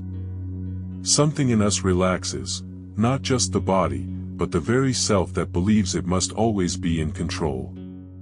When we let go, even for a few breaths, we remember that we are not separate from the current. We are not the one navigating the river. We are the river. We are the leaf. We are the flow itself. Let this remembering settle into you now. Let your limbs feel heavier, as if sinking deeper into the gentle waters of this moment. Let your breath continue without your interference. You are not the breather, you are being breathed. The air moves in and out without command, like waves arriving on a shore and retreating again. You need not manage it. You only need to witness it. Let your mind drift, yes, even the wandering thoughts. Let them come. Let them go. Each one like a bird gliding overhead, seen and then gone. There is no need to cage them, to swat them away. They are not intruders. They are just movement in the sky of your awareness. The more you release your grip on needing to do sleep correctly, the more your nervous system trusts that it's safe to let go. The more you allow the river to carry you, the more deeply you are held. And in this quiet surrender, something else arises, a sense of connection. You begin to feel yourself as part of a larger flow, not isolated, not separate, but intimately woven into the fabric of this night, of this life, of this breath. You might remember another moment in your life when you trusted without trying. Perhaps you floated on water. Perhaps you lay in a loved one's arms. Perhaps you walked through a forest and forgot your name. These moments of surrender were not accidents, they were glimpses of your natural state. Tonight is an invitation to return to that natural state. Not by chasing it. Not by mastering it. But by softening into it. By loosening the grip of control and remembering that everything you are seeking is already present, beneath the surface, waiting to be seen. In many Zen stories, the answer is found not in explanation, but in direct experience. A teacher once asked a student, "What is the way?" The student replied, "Everyday life is the way." The teacher said, "Can you grasp it?" The student answered, "If I try to grasp it, it slips away." The teacher smiled. That's it. This is the lesson of the floating leaf. Life carries you whether you grasp at it or not. Peace comes not through force, but through allowing. As you lie here now, the river of sleep is already moving beneath you. You don't need to jump in. You're already in it. It is carrying you toward healing, toward rest, toward renewal. You may feel your thoughts slowing. You may feel the weight of your body deepen. You may feel the soft pull of dreams beginning to rise like mist from the surface of a quiet stream. If emotions visit you in this moment, loneliness, gratitude, sadness, hope, welcome them as travelers. Let them float beside you, companions on the current. No need to explain them. Just acknowledge them. And then return to your breath, to your body, to the sensation of being gently carried. This river does not ask you to be perfect. It does not require that you understand. It only asks that you trust. That you let go. That you allow the night to cradle you the way water cradles the leaf. There is nothing more to do. You have arrived. Let this truth wash over you. You are safe. You are held. You are allowed to rest. With every breath, you drift deeper, not into oblivion, but into presence. Into the part of you that doesn't need to control. Into the still core that has always known how to surrender. Into the great rhythm that pulses through all life. And in that rhythm, there is peace. There is spaciousness. There is the quiet joy of letting go.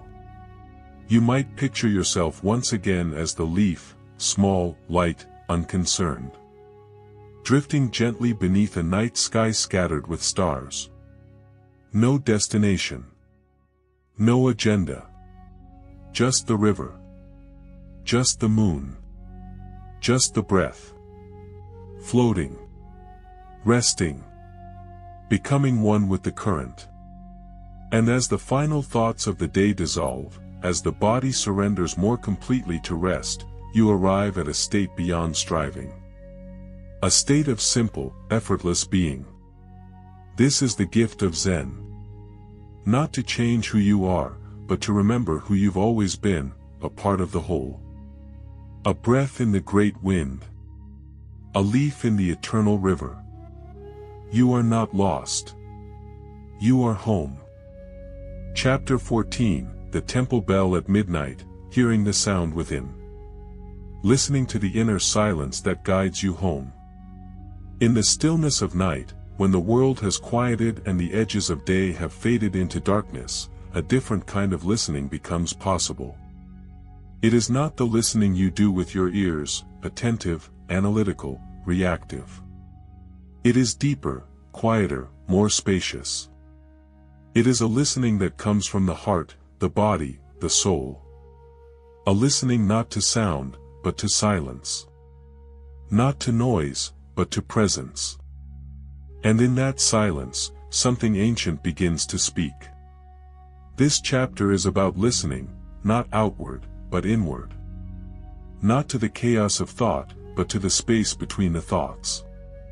Not to the echoes of the day, but to the deep bell that rings inside you when all else becomes still.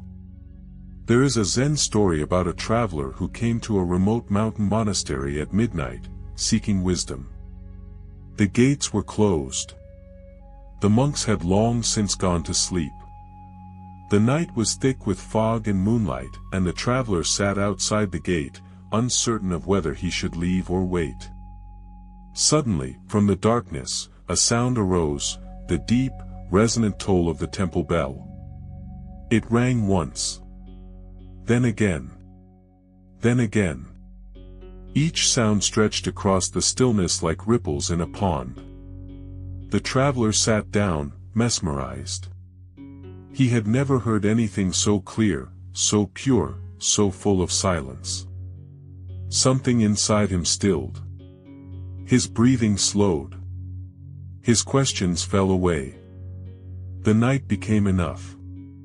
When morning came, the monks opened the gates and invited him in. But he no longer came with questions. He no longer sought answers. The bell had spoken to him, not in words, but in presence. And that was all he needed. This story, like many Zen teachings, invites us to listen to what cannot be spoken. To become still enough to hear the sound within. As you lie in your bed now, let this story wash over you.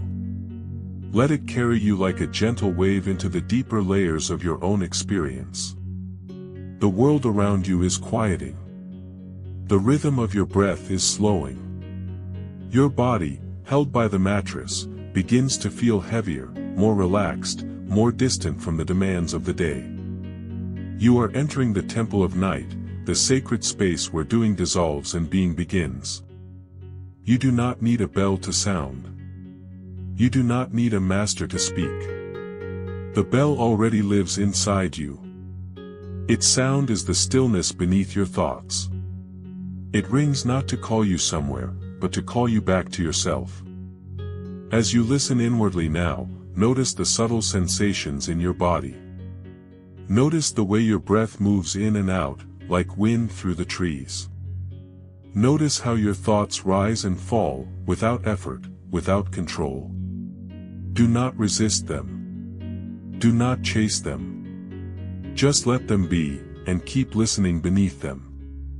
There is a rhythm under everything, a pulse that is not of the heart, but of existence itself. The more you listen, the more it reveals itself. The more you soften, the louder it becomes. Not in volume, but in truth. In presence. In peace. Many spiritual traditions speak of the still small voice, the voice that doesn't shout but whispers from the depths of your own being. In Zen, it's not even a voice. It's a resonance. A knowing. A clarity that emerges when all the noise falls away. That clarity is what sleep invites you into each night. Not unconsciousness. Not escape. But return. Return to what? Return to yourself. To your nature before thought. To the awareness that watches over you without judgment. To the inner bell that keeps ringing, calling you home. You are not broken. You are not lost. You are not behind. You are simply being invited, once again, to remember. And you remember not by thinking, but by listening. Close your eyes if you haven't already. Feel your body resting completely now, legs loose, arms soft, jaw unhinged, brow unfurrowed. The body knows how to let go when it feels safe. And right now, you are safe. There is no task left unfinished that cannot wait for morning. There is no thought that demands your attention more than the stillness waiting underneath it. Begin to listen to what surrounds your breath. Not the sound of air, but the space around it. The stillness into which the breath dissolves. This stillness is like the silence after a temple bell. Long after the tone fades, something lingers. A vibration. A presence. A knowing. Let that silence move through you. Let it move across the landscape of your day, gently clearing away the residue of tension, of responsibility, of worry. Each thought that arrives is just a cloud passing. Each feeling, a wave upon the shore. You are not the clouds. You are not the waves. You are the sky. You are the ocean. Open. Spacious. Listening. And somewhere in this openness, you begin to feel the subtle presence of the bell. Not heard with ears, but known through awareness. It does not demand. It does not instruct. It simply invites. You begin to realize, you don't need answers to rest. You don't need conclusions to feel whole. You don't need to fix or analyze or resolve your life before sleep comes. You only need to be present. To be available to the quietness within you. To be available to yourself. When you let go of the desire to fix, the body relaxes. When you stop wrestling with your thoughts, the mind grows quiet. When you stop trying to do meditation or achieve sleep, you fall back into the natural rhythm of being. And from that being, rest arises organically. Chapter 14, The Temple Bell at Midnight, Hearing the Sound Within. Listening to the inner silence that guides you home. In the stillness of night, when the world has quieted and the edges of day have faded into darkness, a different kind of listening becomes possible. It is not the listening you do with your ears, attentive, analytical, reactive. It is deeper, quieter, more spacious. It is a listening that comes from the heart, the body, the soul. A listening not to sound, but to silence. Not to noise, but to presence. And in that silence, something ancient begins to speak. This chapter is about listening, not outward, but inward. Not to the chaos of thought, but to the space between the thoughts. Not to the echoes of the day, but to the deep bell that rings inside you when all else becomes still. There is a Zen story about a traveler who came to a remote mountain monastery at midnight, seeking wisdom. The gates were closed. The monks had long since gone to sleep. The night was thick with fog and moonlight, and the traveler sat outside the gate, uncertain of whether he should leave or wait. Suddenly, from the darkness, a sound arose, the deep, resonant toll of the temple bell. It rang once. Then again. Then again. Each sound stretched across the stillness like ripples in a pond. The traveler sat down, mesmerized. He had never heard anything so clear, so pure, so full of silence. Something inside him stilled. His breathing slowed. His questions fell away. The night became enough. When morning came, the monks opened the gates and invited him in. But he no longer came with questions. He no longer sought answers. The bell had spoken to him, not in words, but in presence. And that was all he needed.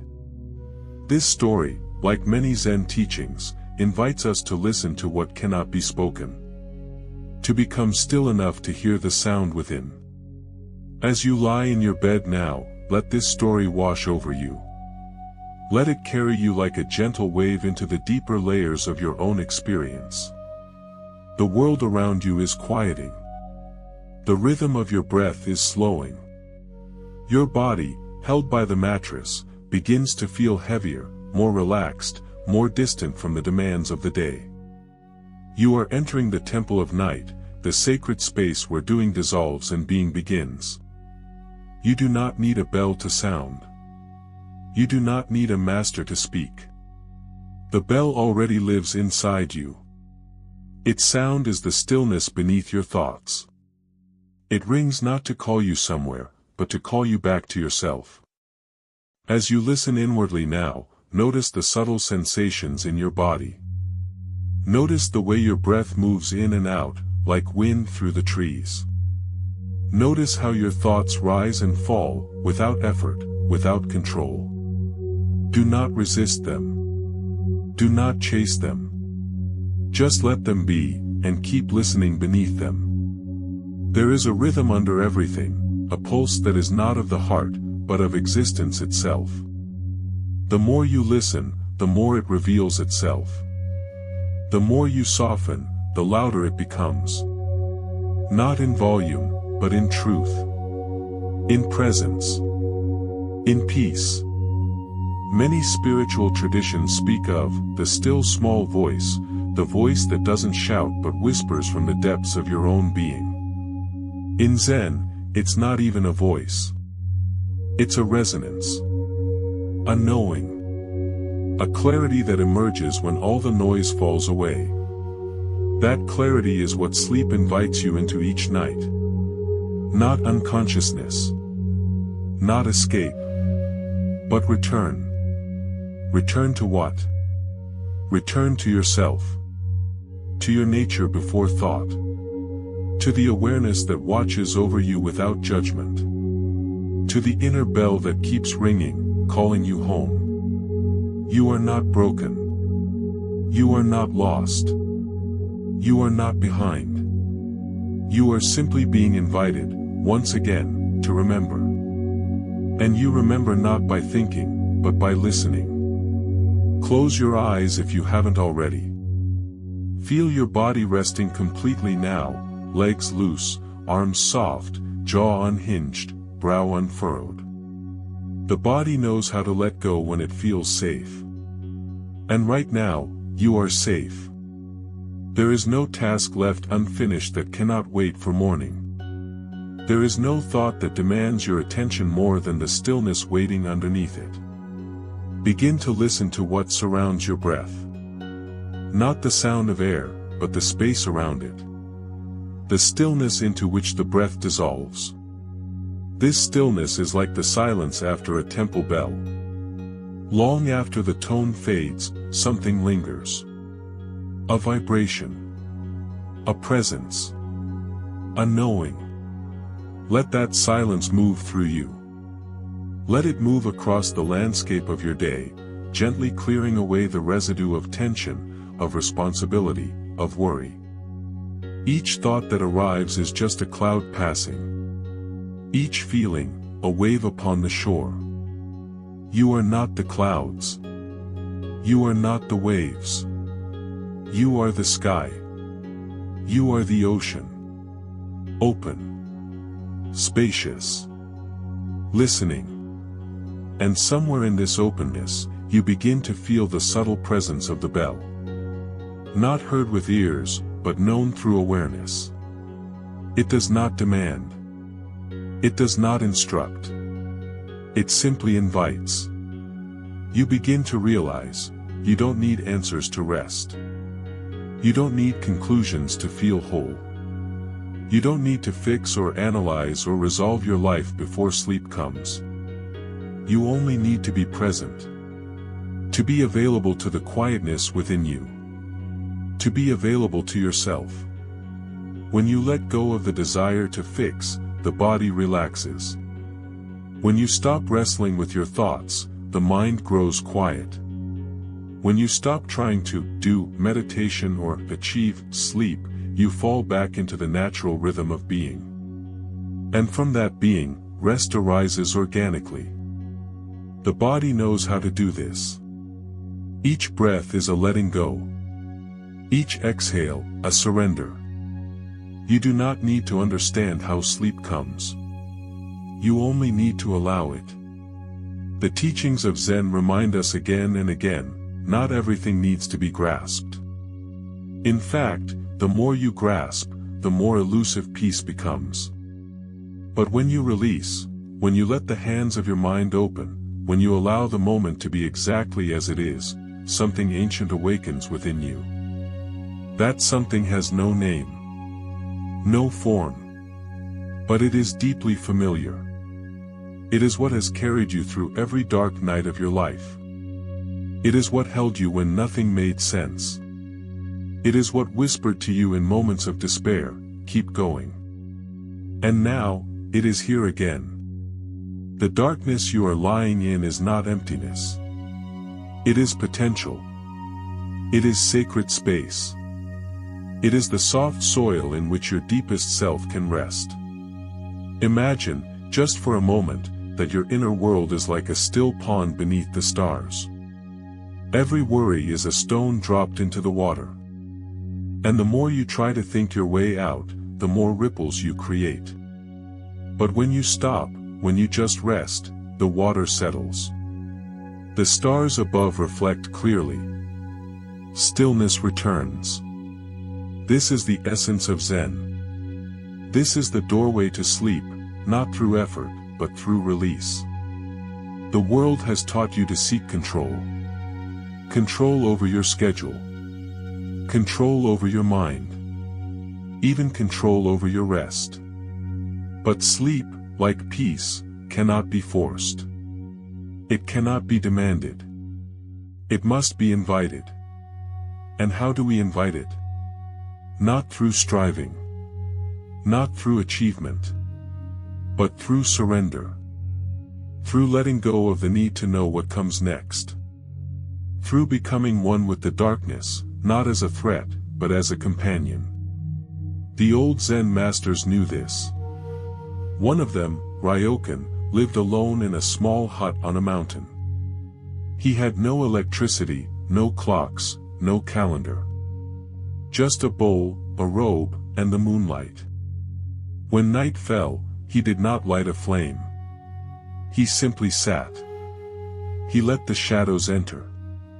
He let them speak to him. And in that space, he heard the most important truths, not through language, but through silence. Don't try to sleep, Ryokan would have said. Just become still enough to be slept. Tonight, as you lie in your bed, ask yourself, can I let go of the flame? Can I put down the lantern of thought, of planning, of need? Can I trust the darkness to hold me? Breathe. Let your breath flow in gently, and out even softer. With each inhale, welcome the night. With each exhale, release the day. You are no longer the character in your story. Not the worker, the planner, the fixer, the seeker. You are just this presence. This soft witness. This quiet being who watches the story fade like a dream before waking. There is nothing to become tonight. No insight to achieve. No transformation to complete. Just this moment. This breath. This body floating in a sea of stillness. Let yourself feel the weight of your body. Heavier now. No need to carry anything. The mattress beneath you becomes a raft in the dark ocean of sleep. The air around you is the cave. It is holding you. Cradling you. Keeping you safe. The mind may still whisper. That's okay. You do not need it to stop. You only need to step back from it. To see it as you'd see clouds drifting across the sky. Not problems. Just patterns. Just thoughts. Just echoes. And behind them, stillness. Stillness so wide, so quiet, so deep that it reaches the very center of who you are. You may begin to feel warmth rising from this silence, not heat, but something deeper. A comfort. A familiarity. A sense that you've been here before. And you have. You were here before language. Before roles. Before days filled with noise. You were here in your first breath. And you will be here in your last. This is home. The monk in the cave discovered it. The poet on the mountain remembered it. And you, now, are returning to it. You are not alone in the darkness. You are not lost. You are resting in the arms of something older than light, something softer than sound, something more real than thought. The lantern has gone out. And in its absence, you've discovered something far more valuable than light: trust. Trust in the night. Trust in the unknown. Trust in yourself. Let your breath continue. Slow. Gentle. Effortless. Let your muscles loosen. Your jaw unclench. Your shoulders melt. There is nothing left to carry. There is no more path to see. Because you are already there. You are already home. And sleep, like a wave, is rising to meet you. You don't need to chase it. It knows where you are. It has always known. Close your eyes now, fully, if they are not already closed. Feel the darkness wrap around you like a blanket made of stars. The world is asleep. And now, so are you. There is no more story. No more lesson. Only this final truth. You are enough. You are held. You are safe. Sleep, now. And if you listen closely, even in sleep, you may still hear the echo of the monk's cave. Of the breath in silence. Of the lantern that was never needed. And in that echo, you will rest more deeply than ever before. Epilogue, the soft echo of silence. So here we are. At the edge of the journey. Not an end, really, because the teachings of Zen don't begin or end in stories. They simply continue. Like the breath. Like the moon. Like silence. You have walked with monks through bamboo forests and candlelit rooms. You have sat in caves, watched the moonrise, heard the stillness beneath the noise. And more importantly, you have remembered something essential. That peace does not come from having all the answers. It arises from learning to rest in the mystery. That joy is not about avoiding life's storms, but bending like the bamboo when they pass. That sleep is not a problem to solve, but a return to your natural self, quiet, whole, and deeply alive. As this final chapter settles in your heart, take a deep breath in, and let it go. Let the teachings live within you, not as thoughts, but as presence. As awareness. As spaciousness. Tonight, and every night from now on, may you remember that you are not separate from the stillness you seek. You are the stillness. You are the quiet beneath your thoughts. You are the observer behind every movement, every word, every breath. You don't need to chase peace. You only need to pause long enough to feel it. And if there are nights when the mind races again, when sleep feels distant or difficult, return to any one of the stories you've heard. Remember the monk and the candle, the cup and the storm, the finger and the moon. Not to analyze them. Not to solve them. But to sit with them. To be with them. To allow them to guide you back home to yourself. Zen doesn't ask us to become anything new. It invites us to remember what we've forgotten, that who we are, right now, in this breath, is enough. The flame of effort can rest. The voice of worry can quiet. The need to do, can soften into simply being. Let the night now take you. Let it cover you in its vast and ancient silence. Let it whisper to you in a language deeper than words. You are safe. You are loved. You are home. And when you wake, whether in an hour or at sunrise, may you do so with joy in your chest, softness in your step, and a quiet smile that says, I have touched something eternal. I have remembered who I am. Thank you for sharing this journey. Thank you for trusting the darkness. Thank you for listening. Sleep well. Wake joyful. And remember,